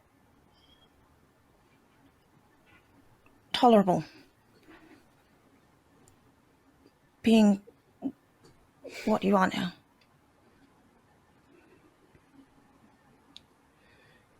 I have one foot in one world, one foot in another. And either place feels like home. That's what I thought.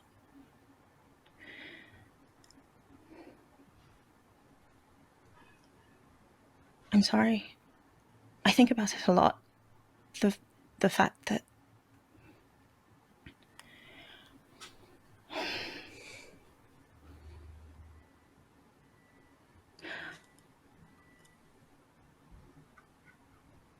of all of them, I didn't think that I would be able to hurt Rio.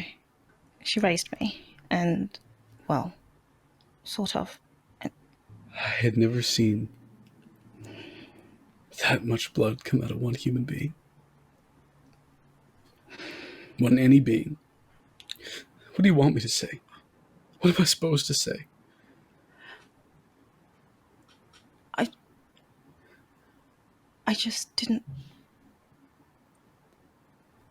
I didn't want to be alone. The others.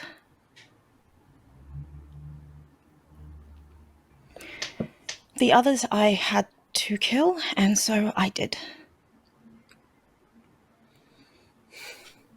But I couldn't with you.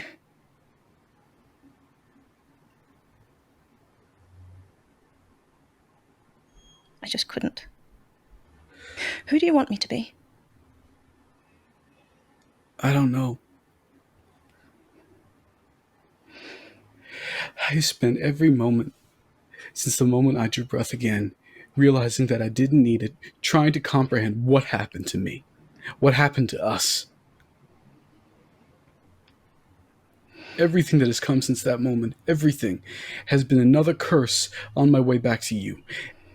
Every single time, thinking in my head, this is how I'll confront them. This is how I'll say. This is... And now that it's happened, I don't know what to say. Because I love you more than any person I've ever loved before. You are family to me, and yet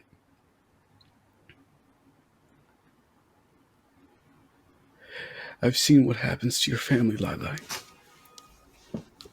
I don't know if I were you, I wouldn't have made the same decision. I probably would have. Just tell me what to say. Please. Please tell me what to say. I don't know. Lailai is going to turn into Coh'Jak, but with white hair.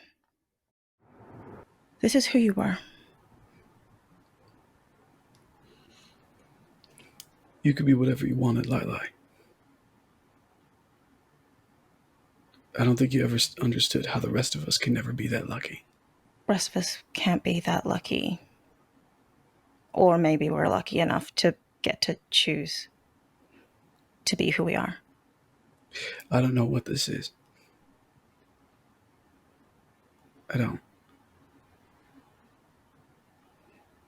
I extend one hand out, palm up, palm raised. But I'm not letting go yet. You?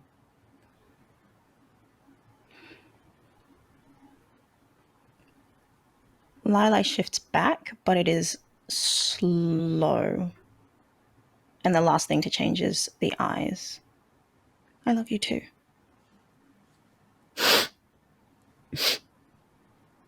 Then whatever this is, we'll figure it out. That's what family does. They put a hand in his. The moment you both make contact, the atmosphere interrupts with a low rumble of thunder. And Draco calls back out to the two of you. I think I'm ready to pull in right over here. They might have a convoy waiting for us when we get closer to the line again, but Enrico now holding the weapon that Barney gave him a couple of hours ago. I mean, if you are going in there getting D-bag, I might as well go back too. I mean, I can't sit this one out. That's my family. You all understand, right? We do. Yeah. Let's go get D-bag. Let's find Asada. Let's get across this border, and Asada can get you all back home. You ready, team? And Enrico puts his hand in. What's that? What are you doing? We're all going to do this. This is something I saw this before. It's a rally, Wallace, and then Barnaby puts his hand on top of Enrico's. Barnaby, just being a part of this and being the first one to be a part of it just gets Enrico so hyped. You land dwellers really do have strange customs. I put one hand on. Lailai also puts a hand. Oh, this is great. This is kind of like the good drought, but not as, well, in retrospect, not as problematic, but it's still just like that type of adventure, you know? Enrico hops back in and starts the vehicle up. That never stopped. It was an idle. What a waste of gas. Just to make sure that did qualify as a long rest, correct? Yes, Okay. You're all completely healed. Spell slots are back. I'm going to roll to nappy nap. Cool. And you all head back. After you have all given enough time, the storm has settled in. It's raining. There are scattered thunderstorms all across the entire area. The track going out there was very dusty, rugged. There was just the overbaked and cracked crust of the earth that is now just huge piles of mud just the entire span of the way over before you start breaking into the newly erected city once the sun has went away. And as you all approach, you slowly get to a point where you see 3 other vehicles. Lights on you all. Same vehicles that the other pigs within the state have used. And Drico kind of slows down and looks back at you all. Is there anyone sitting shotgun with Andrico? No? Andrico kind of looks back, gives you all a nod, then slows in as you see about 6 pigs in uniform kind of fan out to receive you all. And Drico stops as 2 of the pigs head to the back. 2 on each side, 1 in front standing by the other vehicles, and 1 heads over by the driver's side. And Draco, real quick, do you know what you're having? What I'm having? What do you mean? D, do you know what she's having? Oh, we don't know quite yet, but we're just going to be happy if whoever comes out healthy, you know? All right, well, to As pay a in tribute to treacle- me, just in case. And Barnaby's going to, like, whisper a name suggestion. I like it. I like that a lot. Okay. Thanks, Thank Barnaby. And as soon as you hear that, you all hear 3 near simultaneous pops. The pig that was right in front of the driver's side, on the left side of the door, and also 1 in the rear. All 6 of them are whites. 3 of them turn the other 3 into ash. There's a knock on the other side of the door in the back. Coh'Jak, you see a familiar face. The white from inside the facility is standing there. The same one that got away that you lost track of. As the other 2 whites come and flank the one that meets with Coh'Jak. As they all say in unison, Miss Massage Blanc will see you all now. Please follow us as we'll escort you into the city safely. Oh, that wasn't creepy at all. As the 3 of them each head into the 3 different vehicles, leaving the other 3 piles of ash behind, they take you all in. Through this entire ride, there is no other communication. There is 1 car in front of you, 2 behind you, as they lead you to one of the ivory towers. At like each story of the tower, as it goes up, there is a gold banded sort of section built in. As you all get closer to it, you can see that it's more marble like, but it is actually gold built into the building and around the entire area. As you all ditch the vehicles off to the side and walk through a garage in the back way, you're brought into a very elegant, decadent looking, like super fancy ass hotel type of plaza. Fountain in the middle, despite there being no water outside. An indoor greenhouse that kind of springs up. If you look at it a little bit too closely, Wallace, you might also be able to see some faces in it. You're not quite sure. Well, that's up to my perception. So, as the 3 of you are taken up to a suite, any interaction with the 3 whites that I've taken here, they'll give you 1-word answers, very vague descriptions besides. 1 moment, please.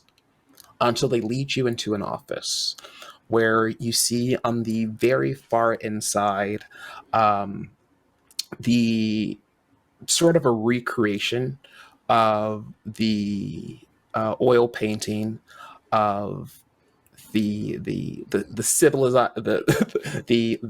civilization coming across America as they push out the indigenous folks, but instead of that, it's just this pasty skinned, cherub looking woman with very sunken, white like features, glowing blue eyes, leading a crusade of other white settlers as they discover this new land and declare it their Alabaster kingdom. As you see a white turnaround, this one with bouncing curls that sort of move independent on their own, with eyes that are one part Lana Del Rey, one part just sort of like Coh'Jak. You would see this as a weird thing where it's kind of like your eyes are kind of like elven eyes and with the ears, but you have like sort of tiefling ridges, and you get like Eon T type of like decorated spotting, but she's a white. As she comes out to the four of you and she greets you all. Hello, I'm Rebecca Massage Blanc, and I believe that our interests align. She receives you all in a room. There are other whites posted along. The three that escorted you after dispatching of the other whites have changed into a different type of garb. No longer in a uniform, less casual, but still kind of like a fancy type of hosting attire. Besides those three whites and Rebecca, there are other beings around, also in the similar type of fancy hosting attire. They all greet you with pleasant smiles and nods on the way up. Everyone else there working within the tower doesn't seem to be committed there against their will.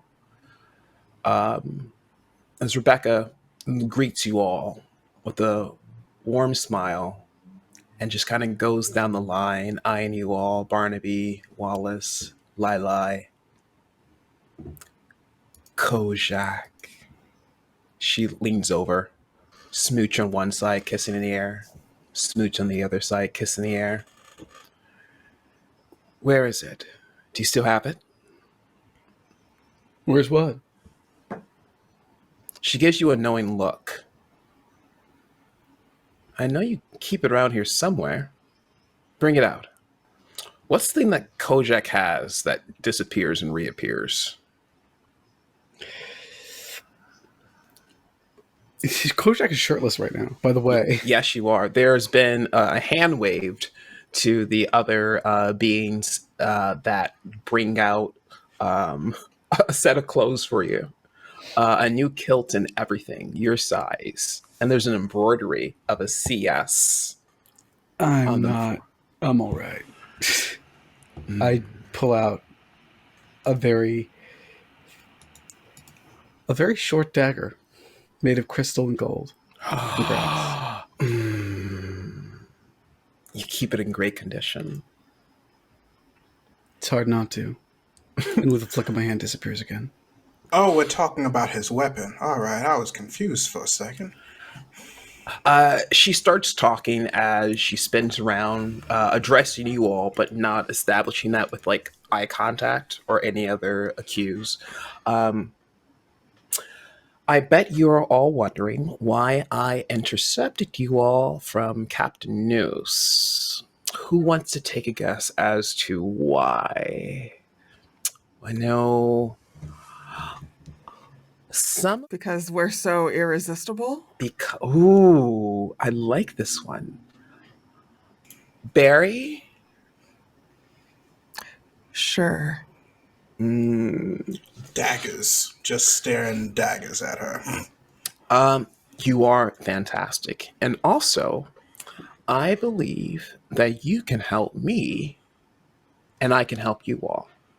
Now, I'm not sure if you all know this, but you are pretty wanted folks. As she turns around a very flat scry screen to show all of your faces from different images of the other whites outside and taking pictures of you all with their scry stones, now kind of up for all to see.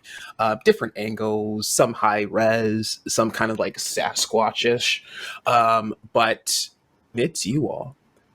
And she says, and I know that one, Captain Noose is gonna kill you all without a doubt. You're gonna walk into a trap. Two, I'm not gonna kill you all. Three, I also have someone that you'd all like to meet.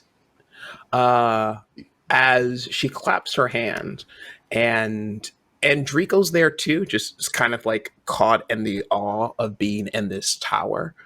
As Enrico turns around and sees another figure walk out, their hair braided back in another one of those host uniforms, as Enrico yells, Sasada! As a being turns to you all with a very warm smile with nice eyes. Now listen, I know that this one over here knows all the access points into the border. What I need, Captain Noose has right now.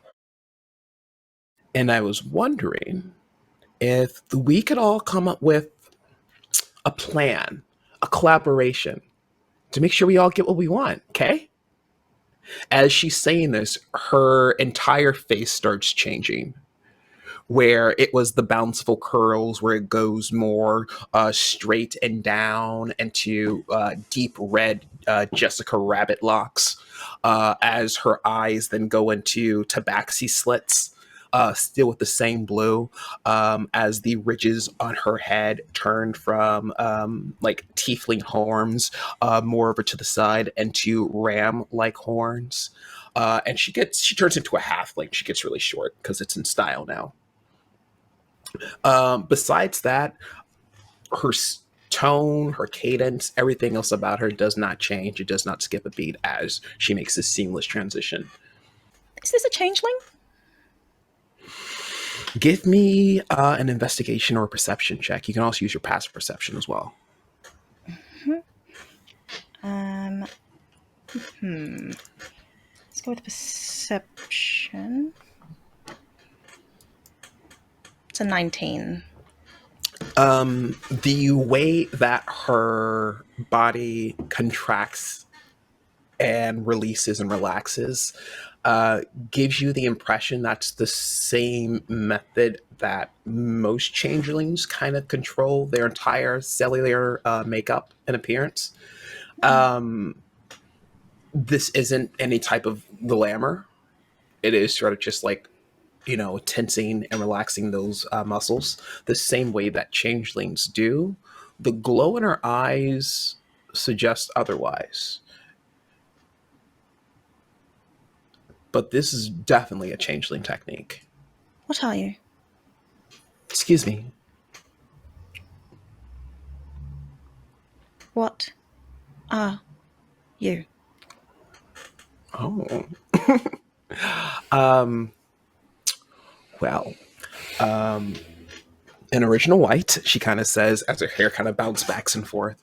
But I am also a dabbler and an appreciator of others.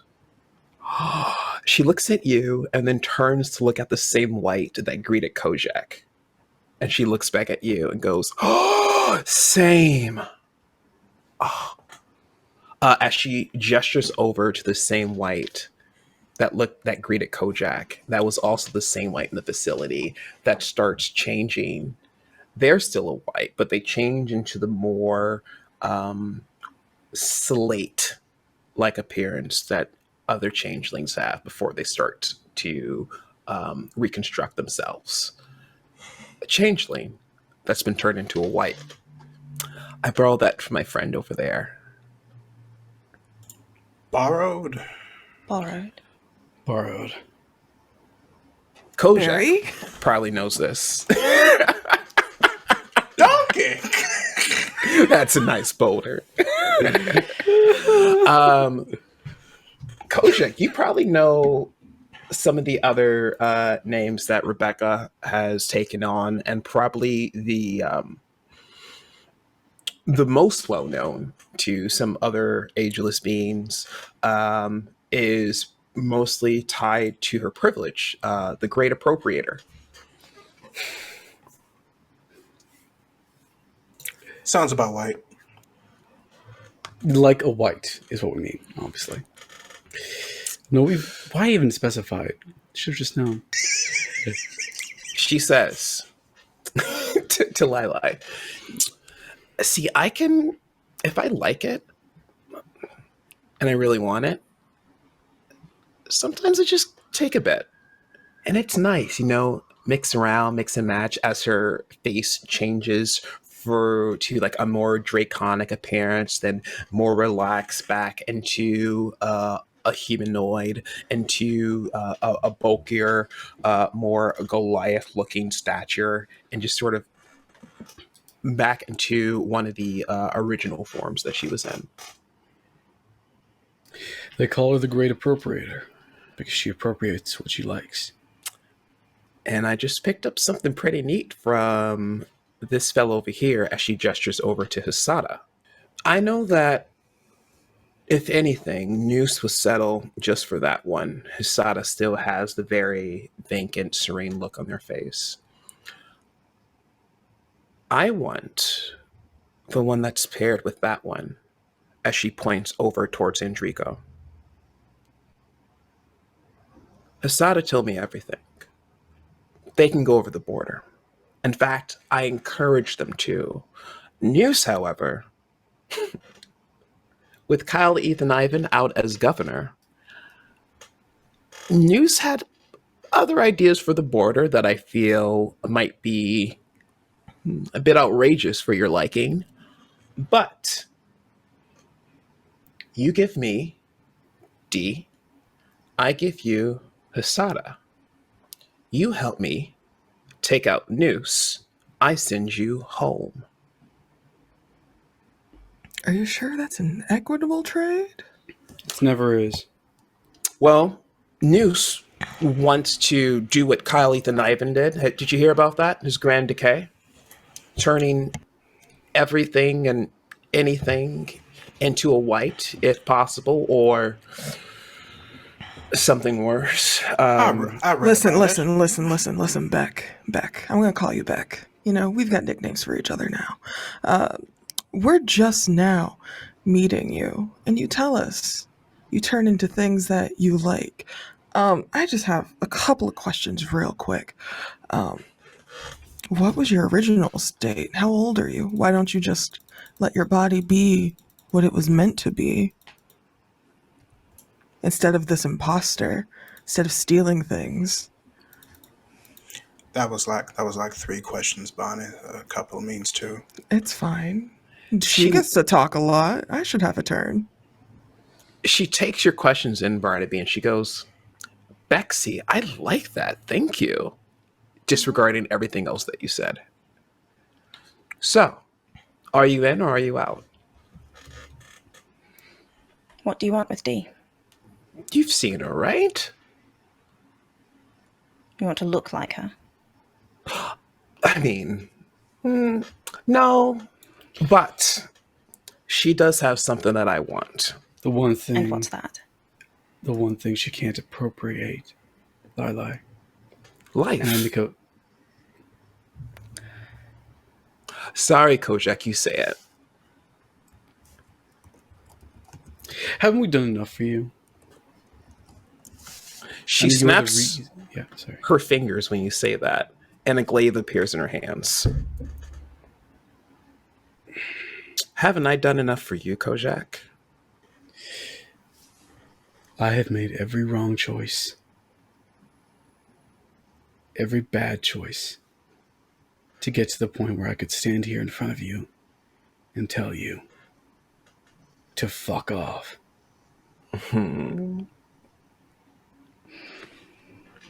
Those spirits, I wonder if you'll let me guess. I'd like to snap my fingers and have my glaive appear back in my hand. It appears back in your hand. You stole from my plane. They're crying to be freed. Then let them out, Coh'Jak. You destroy the crystal. Same thing with Kylie the Ivan's death chattel. You know how it works, but you keep using it. Because I wanted to do it in front of your face. And I squeeze harder than I should. And I think it shatters. Do you want to shatter it? Yes. You successfully destroy your pact weapon. You no longer have your warlock patron abilities, your warlock spell slots, or your warlock spells. Your invocations stay. Okay. No cantrips, no spells. Do you really want it to end like that, Coh'Jak? Even before you get your friends home? And her voice goes into like pure like baby tone, just a bit. My friends don't need me. Well,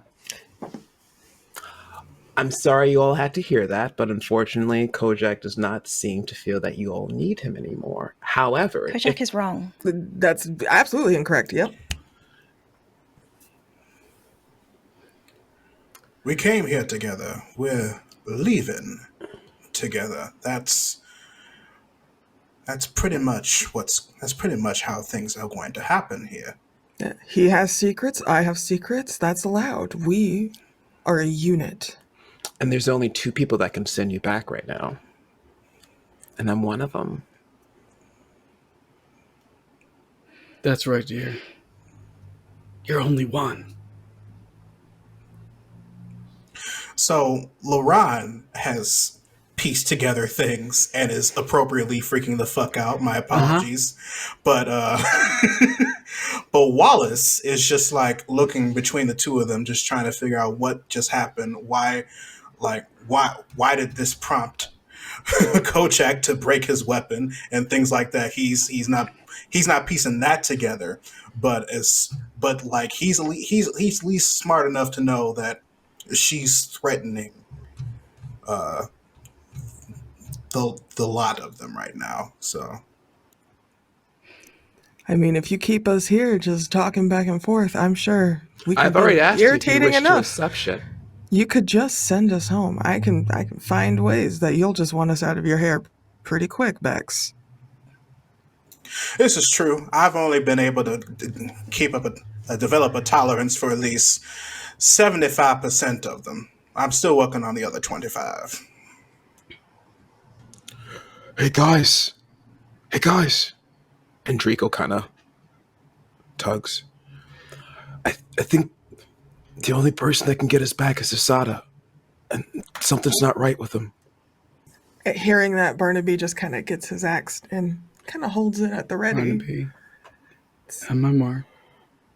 3, 2, 1. And then activate Berserk mode. And rage towards Bex. All right, roll for initiative, my friends. I don't have a weapon. You don't have a weapon! You don't have a... Oh, shit. Natural 20. Good job, Lailai.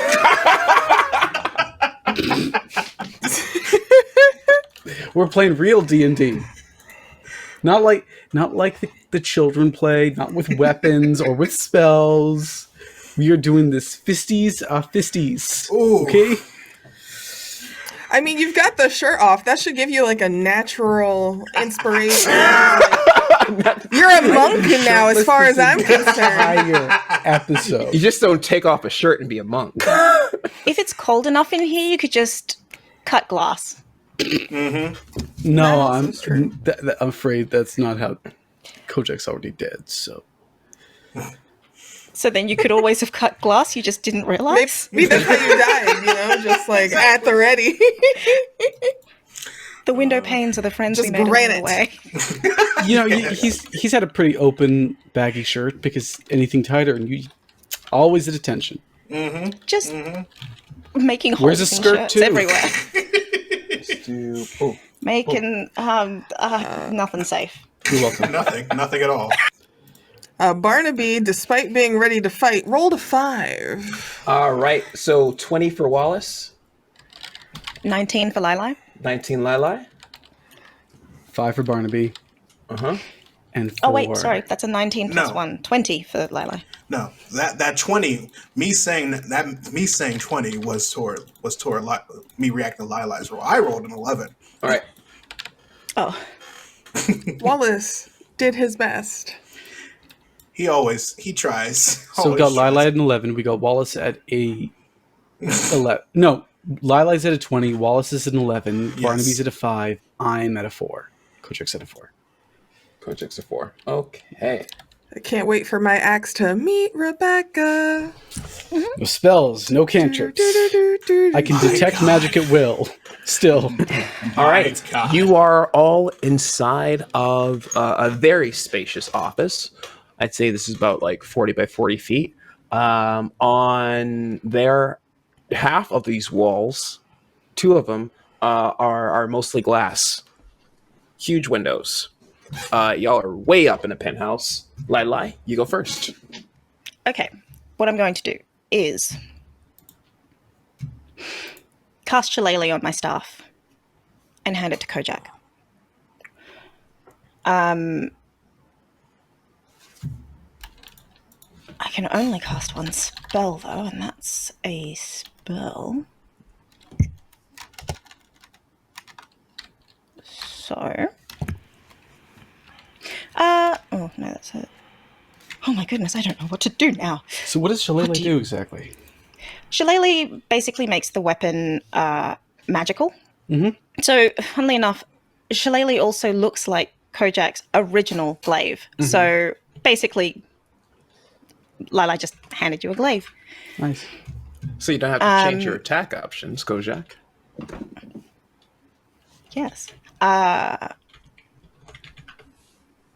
And following that, I am going to... Let's wild shape. Oh, My well. action. Oh. What are you wild shaping into? I don't know yet. But it will be amazing. Obviously. Let's wild shape into a bear. We'll become a black bear. Good answer. I like how the Good answer. whole party is bears now, and I'm into it. I'm not a bear. I'm more of an otter. That's fair. Baby bear. Baby. All right. I'm going to drop this and put this in. Here are the stats for a black bear for you, for Lailai. I've got that. Oh, cool. Thank you very much. Thank you. And will that be the end of your turn? Yes. All That right. takes an action. Andrika runs over to Husada and just starts like, "Hey, buddy, we gotta go. We gotta get out of here. We gotta go. G's in trouble. We gotta go." And Husada is not responding. Wallace, it's your turn. All right, let's. He pulls out his battle axe, but he's going to try one more time to eat this goddamn fruit. So, what would you have me roll? Try it again. You can do your Constitution or your Wisdom save. Good, I will do Constitution. All right. Plug the nose, put it down. 12. 12?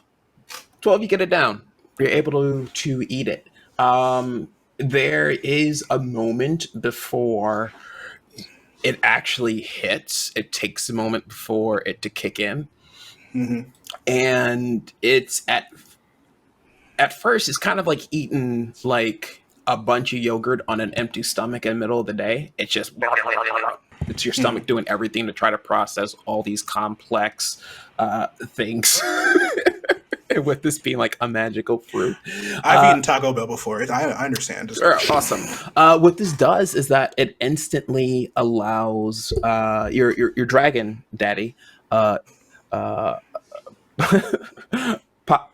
Breeze Smoke, Yes. to get a full visual of the room that you are in. And you have access to a few legendary actions for the next minute. Okay. As Dragon Daddy accepts this fruit as this is a nice little treat, a souvenir on your way out. Let me see if I can get involved. All right, that is your bonus action. What would you like to do for your action?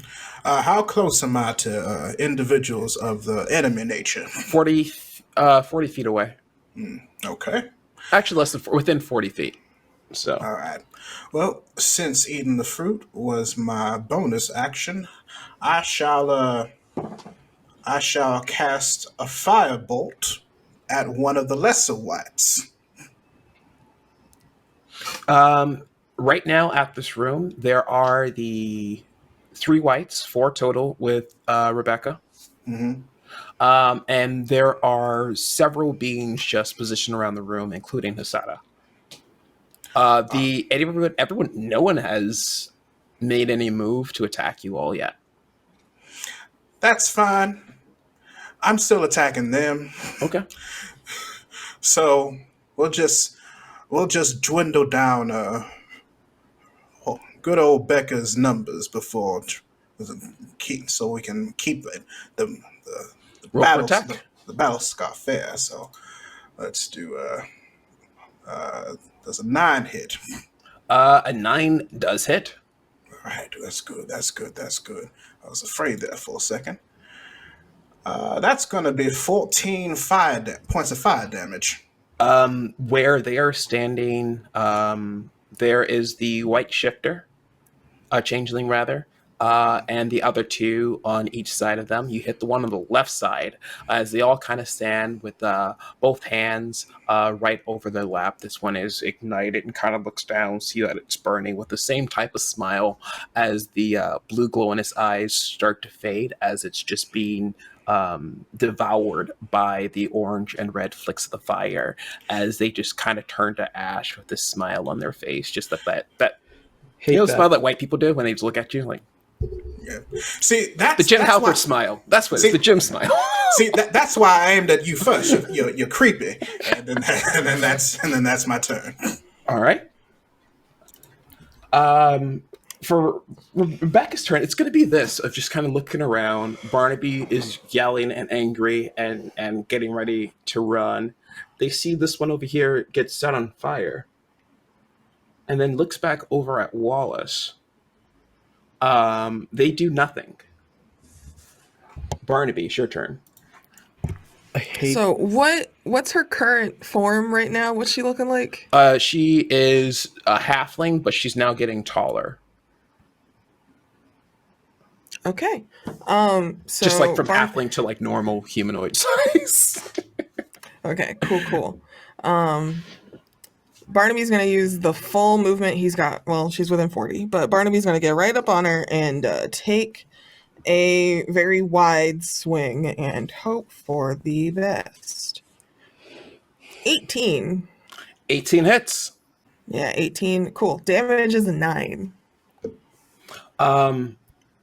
As Player Courtney is going to cry on this side. Scary. You feel this is the gravity hammer or heartbreaker? Gravity Hammer was given to Andrico. Heartbreaker is what he is using now. You swing Heartbreaker through, and about like the ladder blade as it's making its way through the rest of the body, you see the other white standing on the other side of the changeling, just cut in half with that same kind of smile. As Reba is now in their position next to the shifter.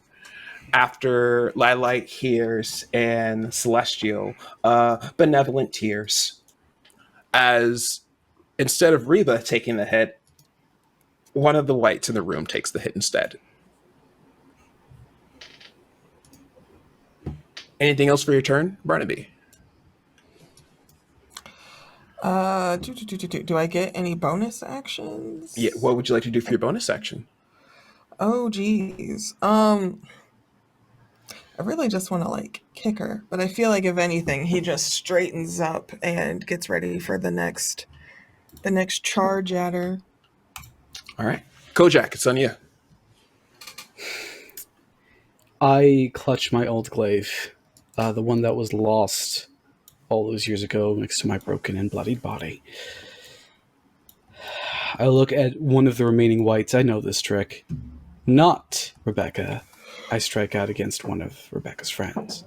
That would be the first change, or the first one that you saw back at Kylie Ivan's facility. Mm-hmm. Roll to attack. It's a +5 to hit. Oh god, that's an 11. Do I have any inspiration at all? I broke a whole weapon. You did. That's no fair. one told you to do that. First of all, that is not true. I was told. Why don't you do it, Coh'Jak? Well, guess what? I did it. Now this is where we are. You swing, and still kind of in that very neutral position, they just deftly move out of the way, not making the same mistake that their other two compatriots made. I grip my teeth and I smile. Can't jump around for too long. This is not a packed weapon. Oh, you can only use it when... Oh, okay, you're It's right. only for my packed weapon. Yeah. All right. Then your Unless turn? this is somehow my packed weapon. It's not your packed weapon. It's unfortunate. It's unfortunate. That is the end of my turn. Back to Lailai. After the first round of the fire and the slashing, the other beings in the room still are not responding. Just serene smile on their face.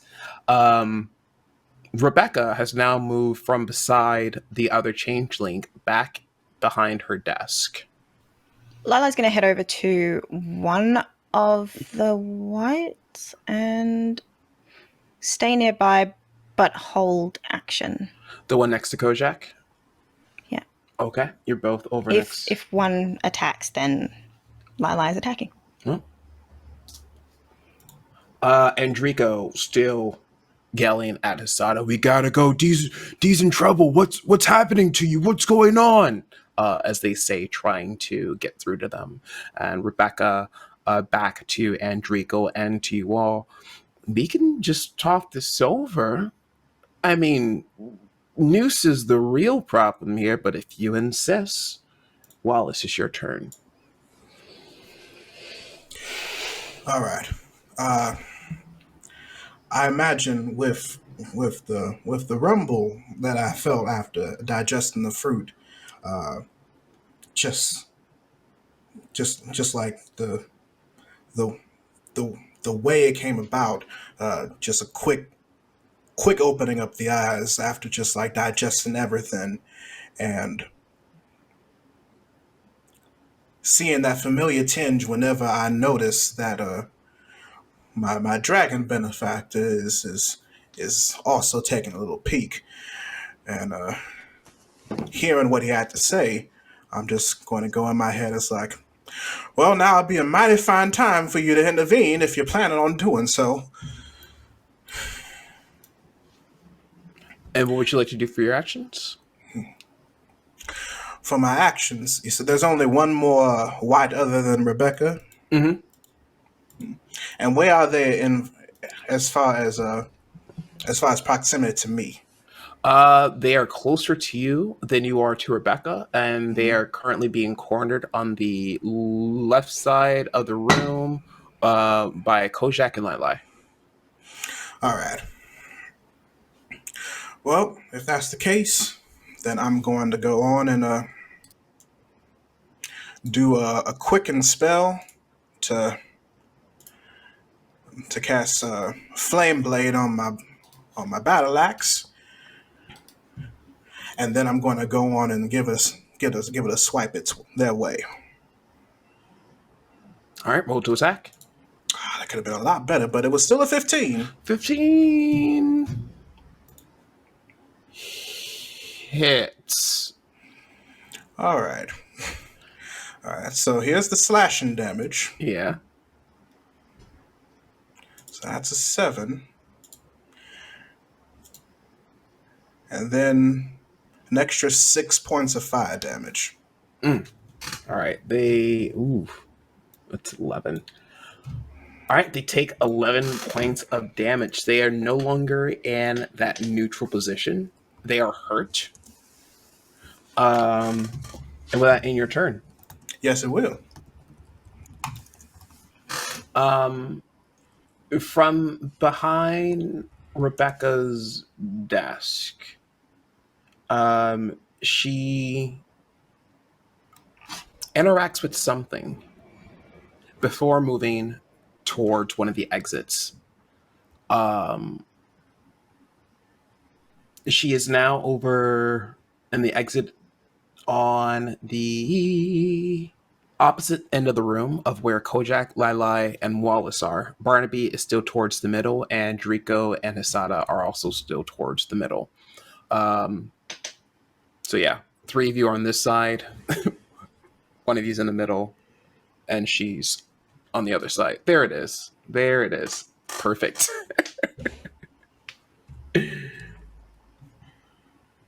Barnaby. Can I take a second to look at Hisada and see if he looks anything like a white? No blue eyes. There's no clues like that.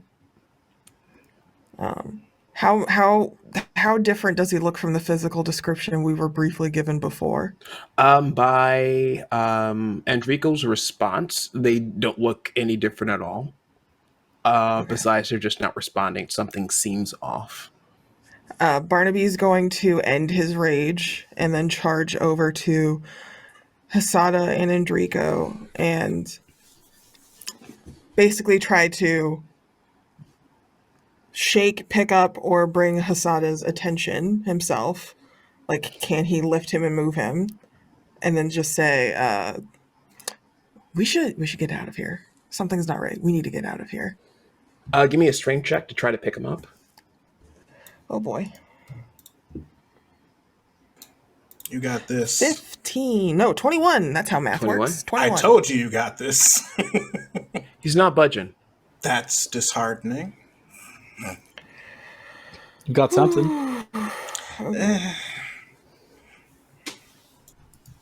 Coh'Jak. How far to Rebecca? Under 30 feet. I stride over to block the door before I attack her. To block the exit. There are 2 beings over there, kind of like occupying that space so she cannot get flanked. You can get close behind her, but there'll be like 3 next to her, 3 to 1. What the heck? Living long is for the living. I strike out with my shillelagh for 23. Ooh, re-roll that. Reroll that. Yeah, disadvantage. Why? 17. 17 still hits. One of the beings tries to interrupt your attack. As you're able to get around there to make it through to Rebecca. I think what I do is I literally see them reaching out to block from one way, so I just switch sides and attack her from the other. All right, Benefit roll of for a half damage. weapon. It's 1d8 plus my spell casting, right? Is that it? I don't think it's your spell casting.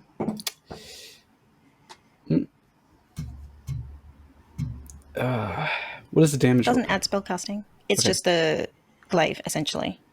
Oh, 1d8 and it's magic. Yeah, 1d8. it's magical. okay. See, glaive is 1d10. This is how I forget. Do I add my strength as usual? Yeah, if you're using it as a strength weapon, yes. Okay, let's do that. 1d8 plus 1. Oh, only 3 magic damage. That's not fair. You switch up your attack to bypass the being that tried to interrupt, and you are able to sink the glaive in onto the other being standing next to Rebecca as you see that they have switched places. The trick's only gonna last so far. She gives you a smile. Almost kind of like a boop on the nose, but she doesn't boop you on the nose. But you know that it is not beyond her just to boop you. I give one big grin, and the fangs pop out.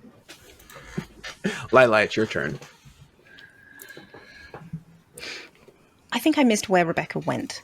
Rebecca's heading to the opposite side of the room that the three of you all are on. You all went to one side to go after a white. Rebecca went to the opposite side of the room where there were two beings, non-whites, by the door. So with if it's the office chair was up, the entrance you came in is down. Some of you are to the right, some of you are to the left. But Rebecca just swapped places with the white next someone to else? her on the same side. Same side. Okay. Yeah. Okay. Gonna multi-attack that one that I'm next to because that's absurd. It's absurd, you know. Do you ever feel like you might have been in over your head? Yes. What are you talking about? Especially It's fine. since this is almost definitely going to miss. That's a 3 on the die plus 4. So that's a 7. 7's not it. Is my first attack. Second attack is... Oh. Second attack is a natural 20, so that's All a right. 24. There we go. And what kind of attack was that? That was a claw. So max damage. Max damage. So... What am I hitting with? It's a max damage times 2, you said, correct? So 16, 18, plus 4, 22. 22 points of damage. How do you finish off the changeling white? I'm a bear. Fair enough. Yep. Fair enough. Good answer. Good answer. Yeah, good I'll be answer. honest. Good answer. Well, I mean, from a Lailai perspective, what was actually happening in my head was, I have a habit of lots of blood. Oh no, I'm a bear. There's no other option here right now. I'm sorry. I love that. Andrico's still trying to get through to Hasada. Wallace, what are you up to? All right. So you said that I have access to legendary actions of. Would I be correct and assume I have access to Red Dragon legendary actions? Yep. All right. Would I use them as if I'm doing them during my my regular action phase, or can I just Okay, perfect. So if that's the case, then I'll see Lailai finish off the changeling one, and then go on and give Bear Lailai a nod. And while I'm doing that, I just so happen to catch Rebecca at the glance of my head, at the side of my vision, and upon turning around, and correct me if I'm wrong, I want to the momentum of me turning to face Rebecca is going to be enough to cause a tail attack, as if there was a red dragon in the room to attack Rebecca.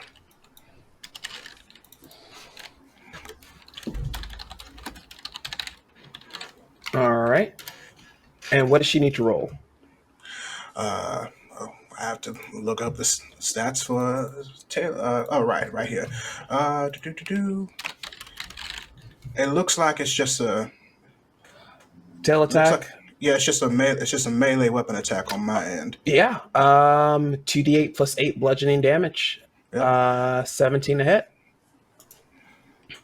So do I have the stats of a red dragon, of an adult red dragon right here. Mm-hmm. So does that mean I also get the plus 14? Unfortunately, no. Wow. You use your own proficiency All and right, that's attack. fine. So you may use your proficiency bonus and your strength Gotcha. plus 14. Listen, you never know unless you ask. Can Hey. it just be a wagon now? It's called Dungeons and Dragons. Can Exactly. we all be wagons? So that's 10 plus 6 is 16. 16 hits. Yes. All right. And that's 2d8 plus 8. So that's 20 damage. You see that the red glow, and you all feel this, if not sense this, or outright see it, as just a hulking mass of just flesh, scale, and muscle absolutely decimate the sides of the office that Rebecca was on. And across the entire sort of sweeping motion of this movement, you see her getting picked up and dragged off as if something is just pushing her with all the force in the world against the back end windows. And as you're seeing this with your draconic eyes, Wallace, you see Rebecca kind of turn into a silver light and is replaced by Hasada as they're knocked out the window. And then I use my movement to just dart after them Out the window? toward the window. And as I'm moving, They're out the window. oh, well, yeah, if I'm seeing them being like tossed out the window, I'm going to head in that direction. Fair enough. And then because talking is a free action, I'm going to be like, that's not Hasada, that's Rebecca. Who they think is Hasada is Rebecca. Mm-hmm. And I'm hoping that enough of my party members are willing to put two and two together regarding what that possibly means. I mean, Rebecca's been switching places a lot, and I feel like it may take some time, but slowly this Hasada will turn into a Rebecca as they switch places, right? I don't trust this place, Coh'Jak. I don't. Not at all. Just break your weapon, we'll be fine.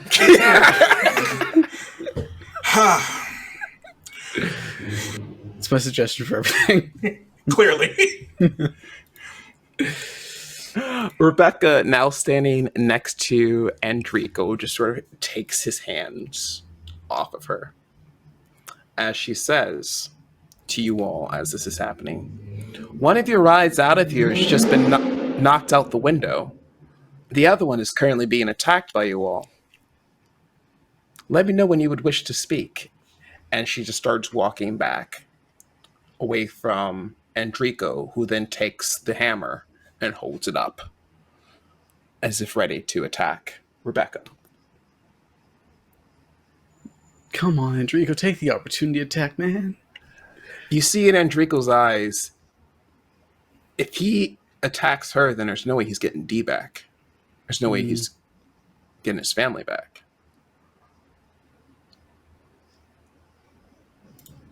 Barnaby. Barnaby's going to throw down his axe, yank the hammer from Enrico, and dive out after Hasada.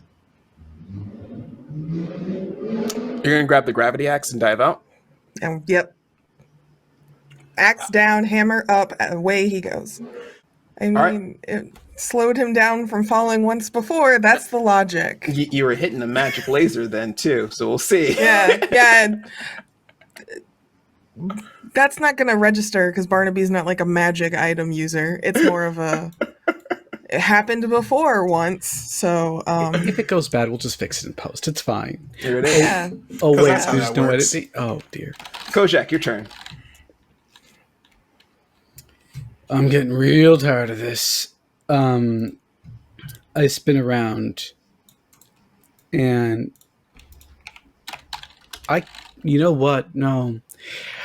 One of these beings is in these two beings, the ones that I'm with, the one I've injured with my glaive, and the other one who's just sitting in front of it, how bad do they look?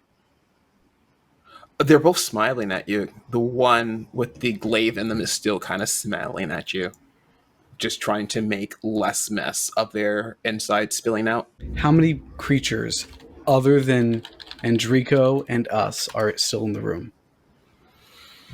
These two plus Rebecca. These two, Rebecca. There aren't any more after the other three whites turn to ash. There are a few beings who were in the room who might just be who are off to the side, rather, right by the entrance, who are just waiting there. But there's still enough for her to do some switcheroos. Okay.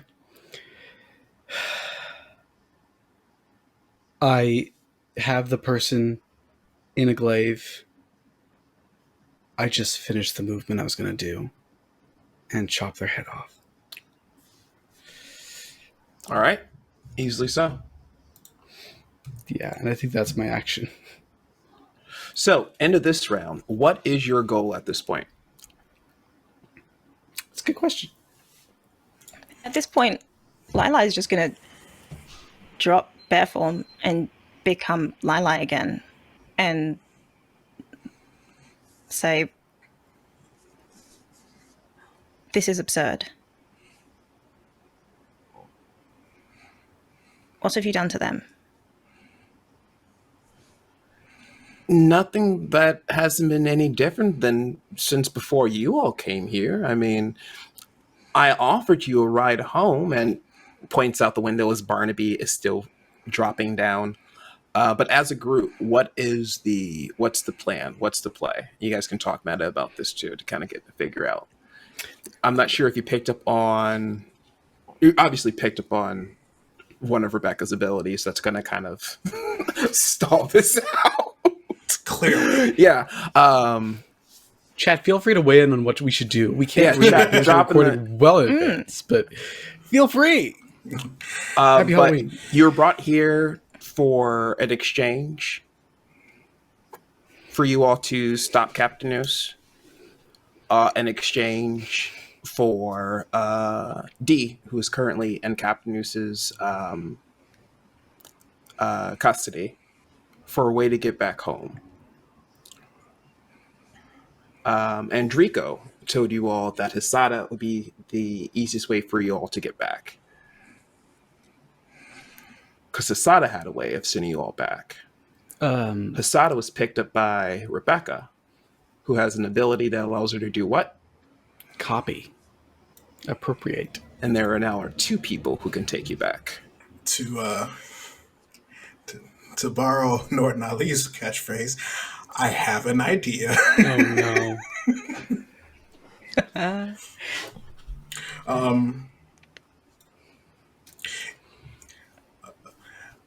Because right now we have not just an NPC, but an NPC and a PC currently plummeting. I may or may not have typed a thing to LeBron. Does this dragon perhaps have wings? You can spin your tail around like a helicopter and go. So I like to think Barnaby keeps his tail curled up because it's an inefficient thing for battle. But because people can tug on it, they can mess with it. No one touched the tail. My idea was jumping out this window. What if he hits his tail so that he falls faster and he just has like a real bruised, effed up tail, and then we just bang into the building and hope the hammer lets us slide down. Because Barnaby's goal is to save Hisada right now. Going home is secondary. He likes the immediate payoff where people celebrate him right away. So kind of action hero single player by himself right now. But I don't mind being rescued. I'm just saying. I mean, Dragon Daddy wings. I don't mind my character dying a terrible, terrible death, but I like it. You never know what's going to happen. I also I'm not mad at the idea of having 3 of the PCs have been dead before, and Barnaby can just be dead now. But I'd rather avoid that as much as I can. Let's not use the let's not play into the whole trope of finally explaining our backstory and finally finding happiness and then end up dying. Let's not do that. Yeah, no. So Safe yeah, ending. yeah. If I you don't do, think make the sure you tail do it hitting thing is fashionably. going to be as good as I want it to be. But that was my thought: was jump out window, hit own tail. Okay. How far up are we? That's the next question. Yeah. More than 100 stories. Oh yeah. Okay. It's so up. It's penthouse. so yeah. That's fine. I okay. Oh, so does Lailai also have a plan? No, but like cats land on their feet, and like that's terminal velocity, so you'll be So- fine. Put some peanut butter on those pads. You'll be. Yeah, you'll just start spinning. So here's a You're a question. cat. Yo, what's up? Yeah. I know. By the way, surprise! I know Rebecca. I Motherfucker. I know, right? I'm kind of shocked by this too. So I know Rebecca, which means I probably know this trick before. Do I know how it works? Does she have to see people to do it? It is a reaction whenever she would take damage. She switched places with, switch place with anyone within sight. Anyone within sight, you say? So if I took her eyes, You'd have, yeah. If you took her eyes.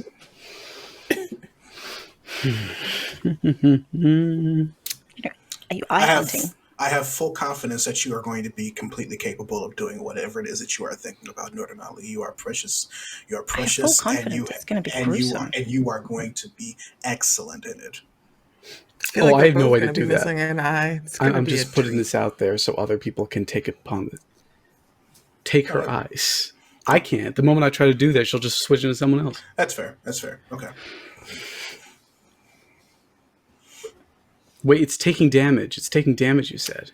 Anyone who has a proficiency in Arcana may do an Arcana check to see if there are any conditions or magical effects in play. 15. 15? 12. 12. To confirm what you already knew before, since it also makes sense within character, Coh'Jak, you do know that besides the benevolent tears that she is using, she's also using the white privilege of austerity upon everyone else in the room. Can Lailai do a zone of, like, no magic? No.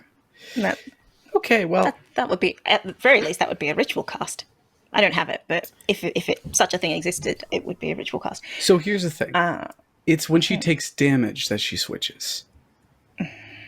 There are clothes in the room embroidered with my name that could easily be fashioned into a hood.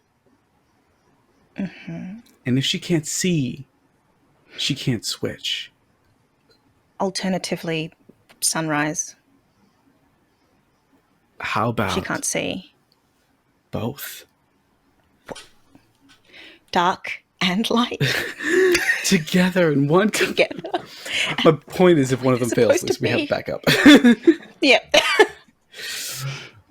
You're next, Lailai. Oh, I was still trying to figure out what the plan is with the falling cat. I got it. I got it. Cool. I got All right. it. So, Heck falling yeah. ready? Next round. Lailai. Gonna try that sunrise. All right. You go Right in her face. super bright. Right up in the face. Yep. And there is a constitution save, correct? No, I'm just very, very bright. Very bright. All right. Bright light in the room. All whites are... And I'm gonna head over to her. All right. Anything else for your turn? No, that's something Chantel would hold her hand. Lailai is not that person. Just, yeah. Only one of us is that smarmy. It's cool. Lailai goes bright, and as they do, Andrico bolts across the room towards the now a very breezy open space where they look down to see Barnaby plunging after Husada. And Wallace, it is your turn. All right. So, quick question, and feel free to not divulge me in this information. Feel free to say no. Is Rebecca currently blinded? Yes. Okay. So, Well, actually, just so I don't confuse it, not the condition of blindness, but has a disadvantage on anything relying on sight. So definitely preoccupied. You do you. All right. So she can't. So she can't see me. Not paying attention to you at all. Good. So, what I'm going to do is that I'm just first I was frazzled by seeing that I attack Asada. Then Barnaby jumps off the ledge, and then I immediately book it, and just putting my axe away in mid sprint, and my arms go spread eagle, and as they go spread eagle, forms of dragons, adult dragons' wings just appear like behind me as if in mid flap, and Rebecca has to make a dexterity saving throw. Okay. That's at disadvantage I too. love 16. She fails. Ooh. All right. Oh no. Roll for damage. So that's 7 plus 8. 15 points of bludgeoning damage. Ooh. As I dive off, and I am capable of flying. And I try to grab Barnaby and Asada. You are jumping down. You have half of fly speed at this point, correct? Yes. That's going to put you at 40 feet. Barnaby already jumped off last round. Barnaby is going down, jump off, and then the next round down 30 feet. You're close to Barnaby, who is 10 feet away from Hisada now. All right. One turn, you can catch up to either Husada or Barnaby. Perfect. Action surge. For an action or for a movement? Well, I already made my action. Dash action. Oh. Mhm. Ooh, do it, my friend. Who are you grabbing first? Of course, I'm grabbing Barnaby first. All right. Barnaby, it's that's a rocket. Rockets explode. As Wallace catches Barnaby, being the proverbial wind beneath their wings. Rebecca is knocked back 15 points of damage. She does not like that. Don't you just love it when a ship takes sail? Oh no. It's so great. It's so great.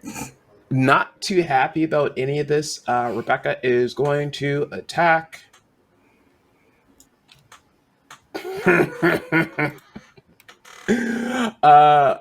Rebecca makes an attack that looks more of someone who no longer wishes to be bothered by a bug. A movement of her hand, and a huge gust of wind, like the spell gust of wind, knocks Enrico off and out. As Enrico is now falling. Rebecca, next to Lailai, starts to move out of your range. If you have any attacks of opportunity available, I'd like to take one. Yeah. go for it. I don't know why I went so very Australian with that, but Very Australian. very straight. You know, I have a dagger. I have a dagger thank goodness. Okay. Hand over my only weapon. Stupid. For a natural 1.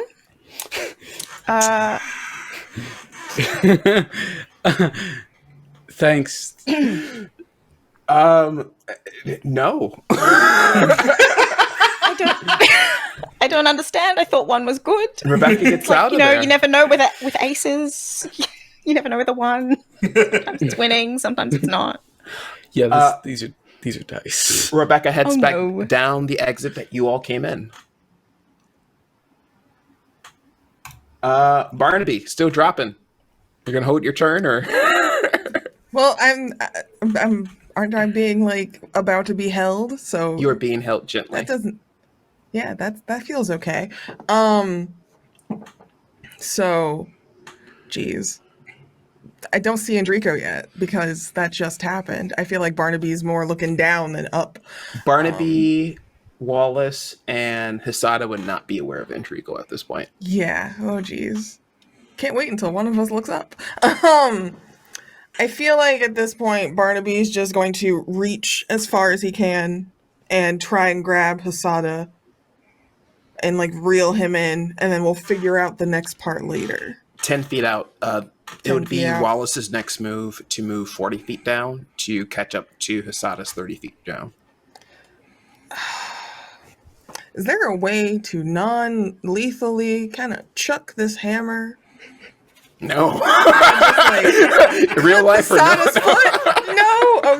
Okay. It's being hopeful. You know, it's like when you step on the handle of something and you're like, oh, that kind of was frustrating. That's what I was hoping for. Well, damn.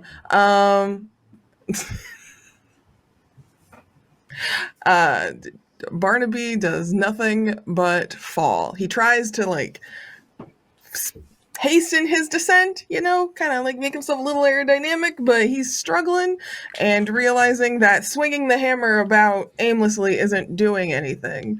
All right, and that'll be all for your turn. That is all for Barnes' turn. Coh'Jak, what are you up to? How far am I away from Rebecca? Rebecca's going out the door.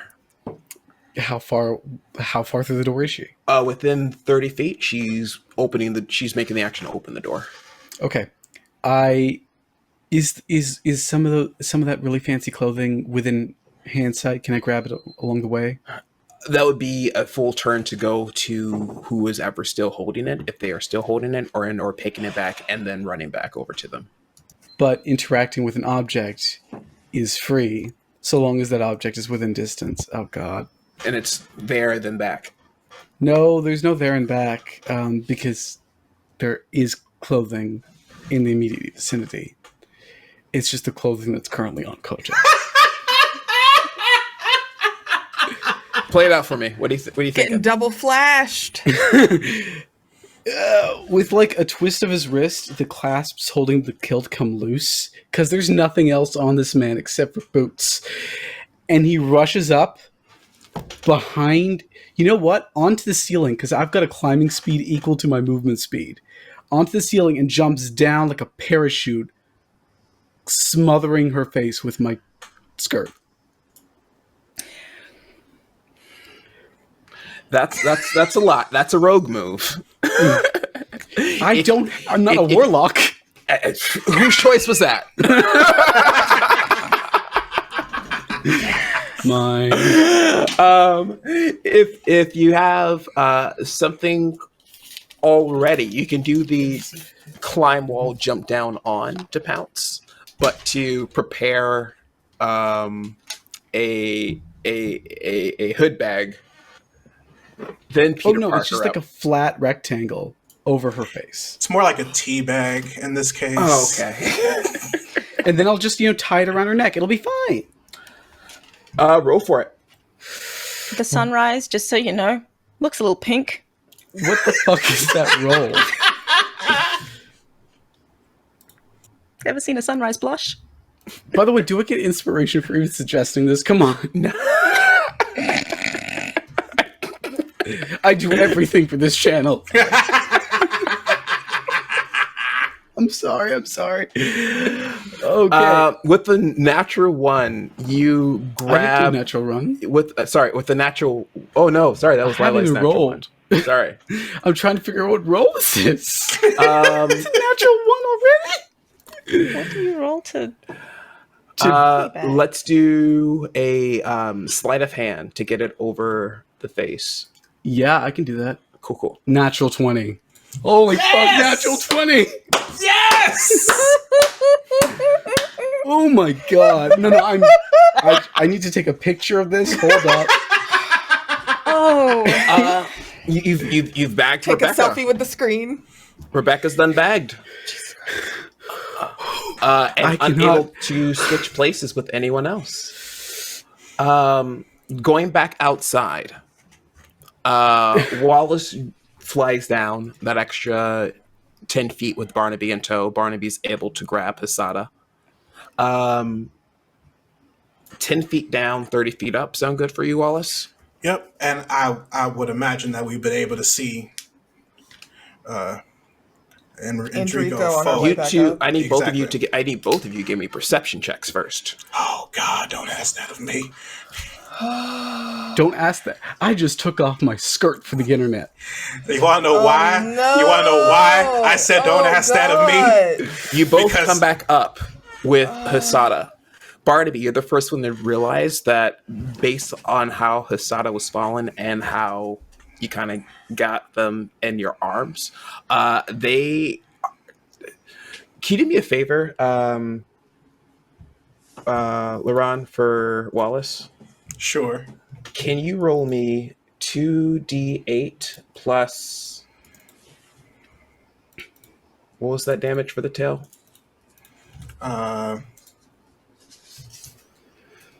2d8 plus 8. Yep. 2d8 plus 8 points of damage? 17. Yeah, Hisada's just shattered. Before they even made it out the window, they were already gone.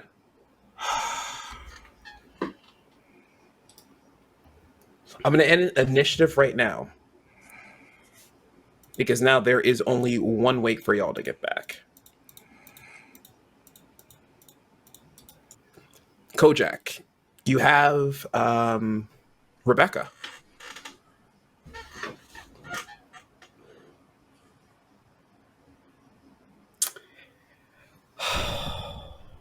If when Lailai turns down sunrise, you would all realize that there's one less person in the room now that you all came in with. I march Rebecca back into the room. Her face is covered in my kilt, my hands on either side of her, and I am wearing nothing but bracers and a pair of boots.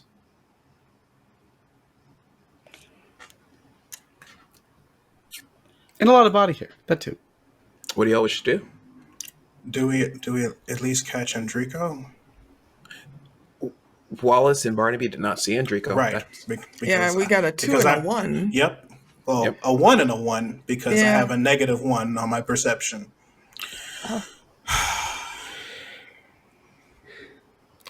I feel like once we get in that space, is it still as blindingly bright as when we left it? Nope, you get to see everything. Yeah. you see everything. Literally. Well, PG-13. everyone. Yeah.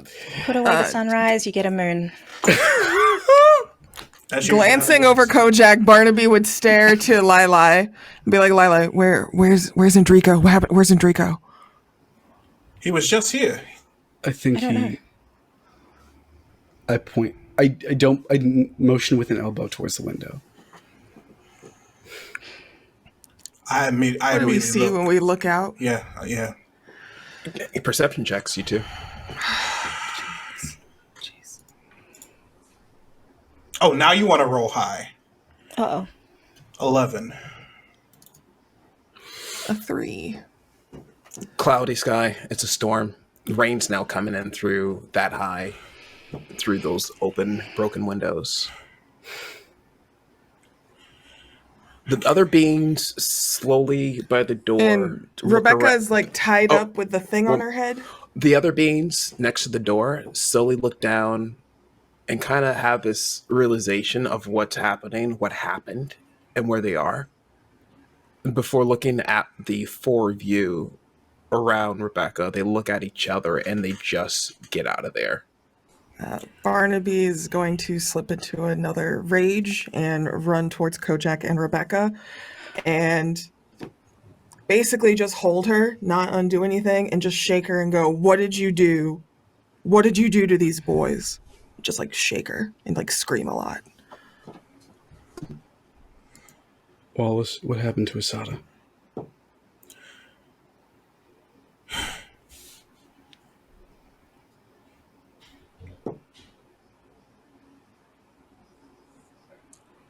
He's gone. I didn't know it was him when I turned around. It was Rebecca, and then I saw it.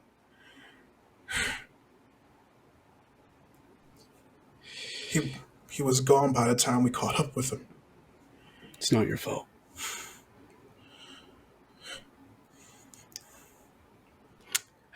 You all hear a couple of muffles coming from underneath Coh'Jak's kilt. Yeah. If you release it, Rebecca will start speaking. She's all that's left between us and home. But they've lost Enrico. They've lost Asada. And the chattel curse is gone. Maybe this is where we decide that we don't get to go home.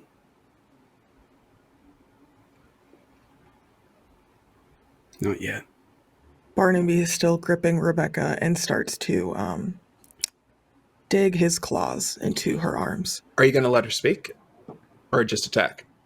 I think he's just going to attack. Roll for damage. Lailai wants to move it so that she can speak but not take it off. Seeing that, I flip over half the kilt so her I'm gonna get the nose damage. I'm gonna get the damage roll right quick. Oh dear. A 4. Rebecca turns to ash.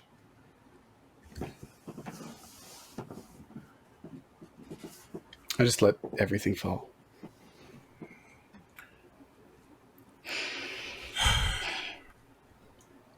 Well, not going home. There's a lot more whites to kill. Starting with Fox News. What's that? We got this. All right, where to next? Barnaby's gonna shake the ash out of Coh'Jak's kilt and give that to him first and just march on out of here silently. This is yours, I think.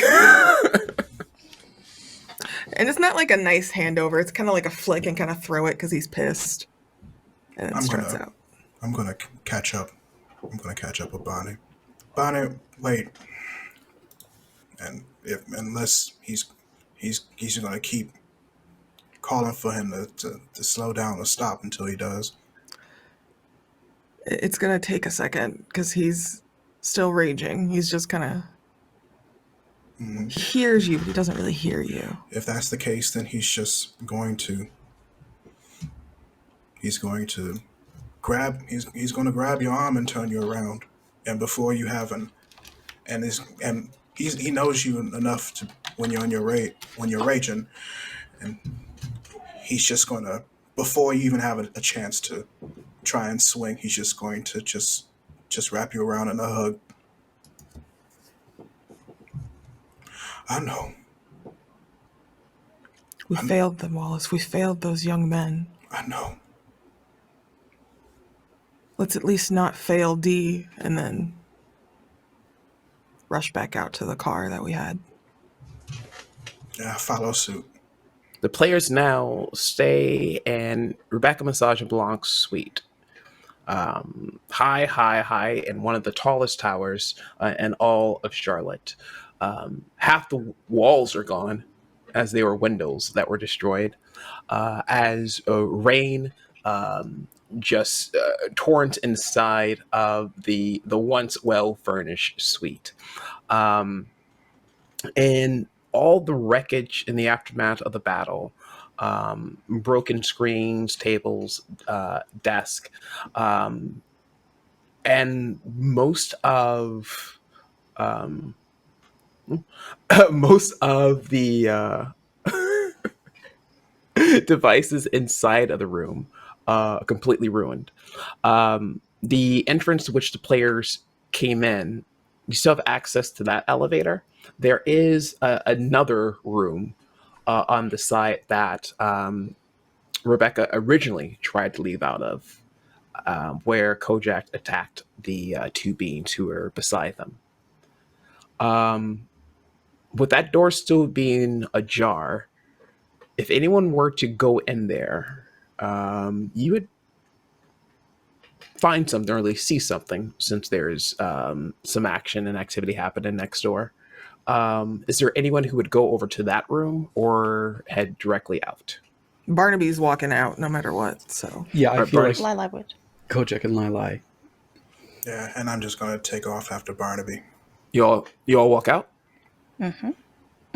Back out to the elevator, back down to the... Wallace and Barnaby do that. Coh'Jak and Lailai go through the other door. Who would like to go first?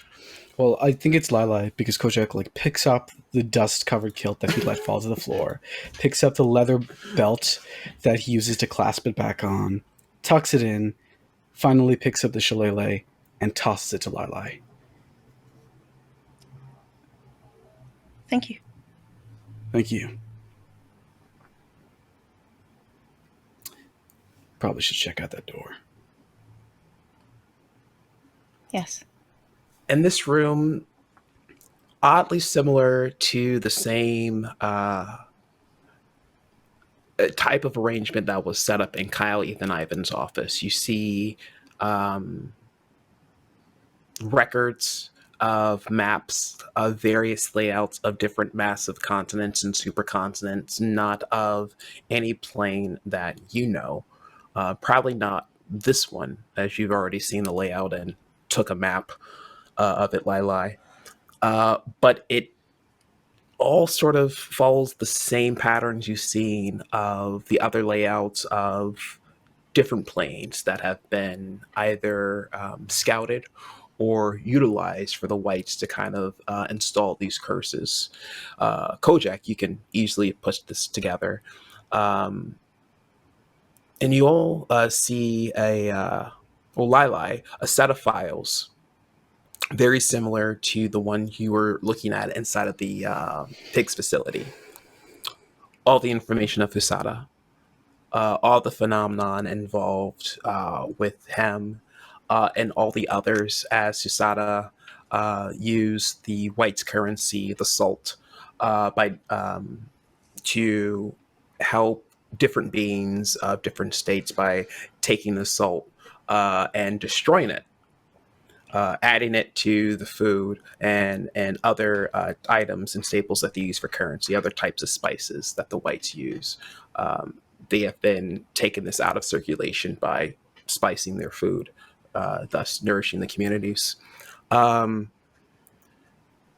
Within Husada's notes, you also notice a phrase, a description, lined, highlighted, circled. Could you give me an Arcana check, Lailai? 17. It looks like any note or any mention of Husada possessing or utilizing any type of ability or power was been put here. How they were able to make things disappear, then reappear, or send things away and then have them come back. If Coh'Jak's around, or also kind of looking at what Lailai is putting together, Coh'Jak, you would see that this is the same way that Rebecca has gone about sort of like finding and poaching different abilities or different powers to seek. and find for herself. You also see something next to it too, Coh'Jak, which are several capsules. The same type of capsules that they imbue with other abilities, other types of magic. And you still have your invocations, right? Mm-hmm. You still have your detect magic eye. Yep, and I can read all writing. These all seem to be samples of the same ability that Hisada had. Each one. There's 5 of them. Y'all head down over to the elevator. You get in the elevator, and you realize the elevator needs a code to be accessed. Especially this high up. So I think it's Barnaby. You get there, you press the down button. Elevator door closes. Ding, ding, ding. Opens back up. Closes. Ding, ding, ding. Opens back up. How long does Barnaby keep doing this before Wallace comes over? Probably does it about 2 times before just turning and punching the wall of the elevator. Bonnie.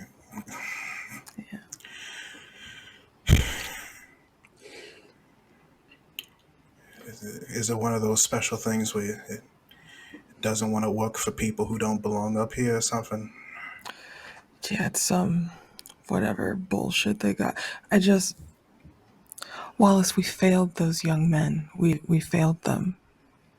Oh no. And I feel horrible about it.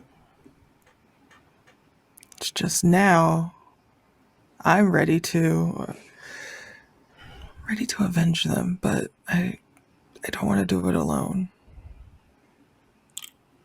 Well, you got me, and I hold his hand. So whatever you want to do, I'm here. I'm sure the others will agree with this. Yeah, you really full of surprises there, Wallace. Wasn't ready for you to dive out for me like that.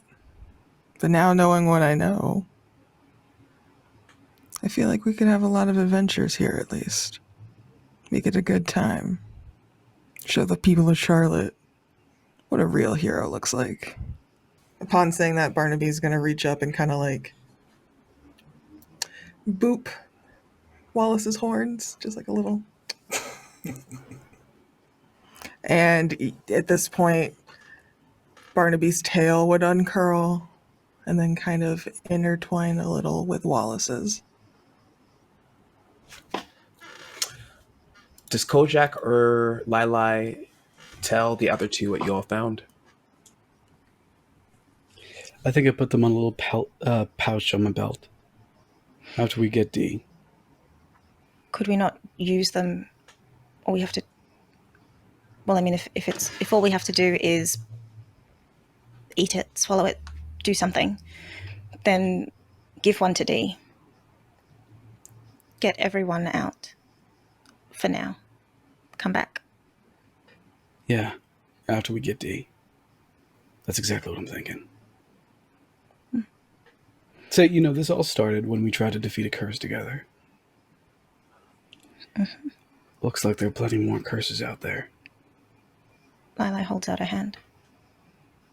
Coh'Jak takes it.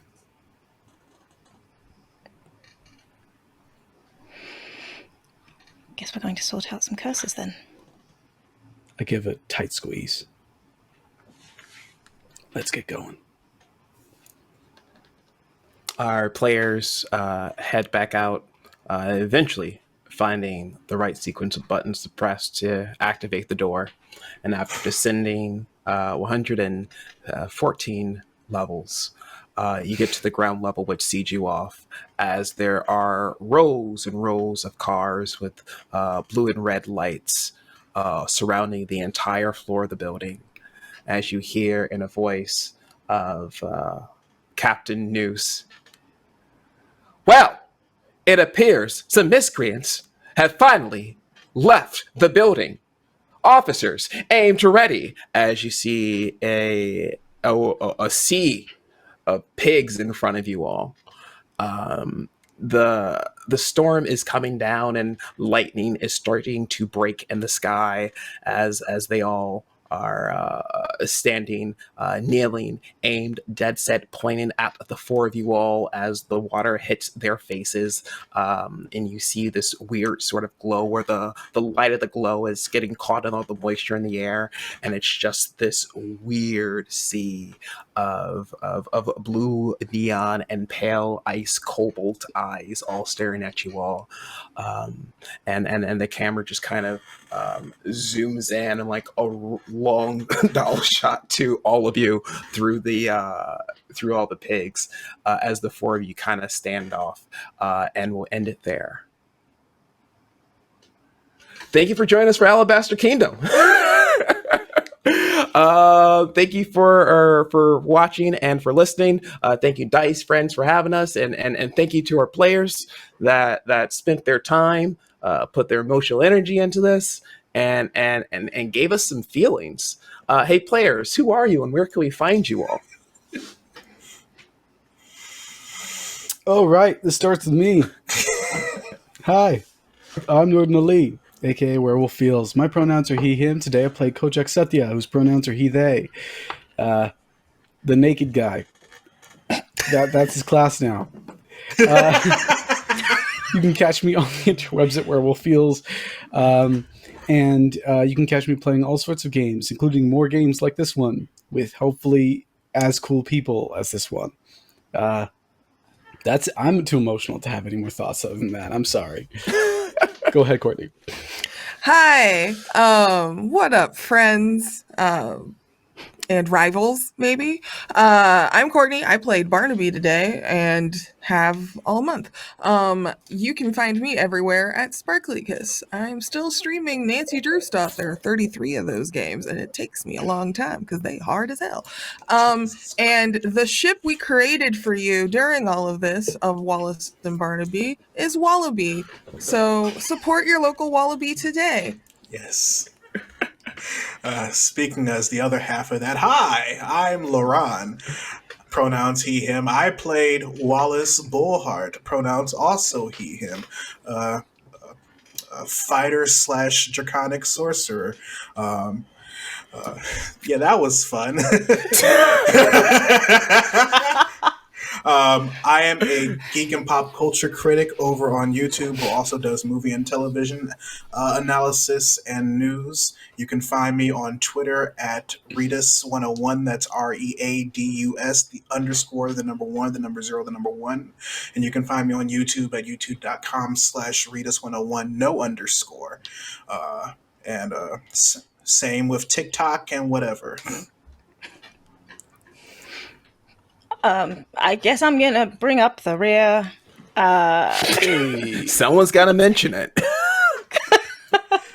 Coh'Jak sure didn't. Coh'Jak did not mention the rib. It's a nice one. It is a nice one. It's a nice rear. I'm Chantel B. You can find me on Twitter at Chantel B. You can find me all over the place at Chantel B. Unbeknownst to everyone, I have quietly been writing Lailai's thoughts on this entire campaign, and they're over on my website at wordswithcolor.com. So if you want some of that secret, good Lailai hidden content, head on over there and check out my narrative section because it's there. Everything that I do, which is writing, streaming, I'm a psychologist, so I think on Twitter. Why not? As well as seeing people do stuff. I can also be found through my link tree, which is in my Twitter bio. So, yeah. Well, thank you all. Once again, I am your dungeon comrade, Nathaniel Kiss, aka What Is Kiss. I thank you all for enjoying Alabaster Kingdom, and remember, if I ever die in police custody, it was murder. Have a great night.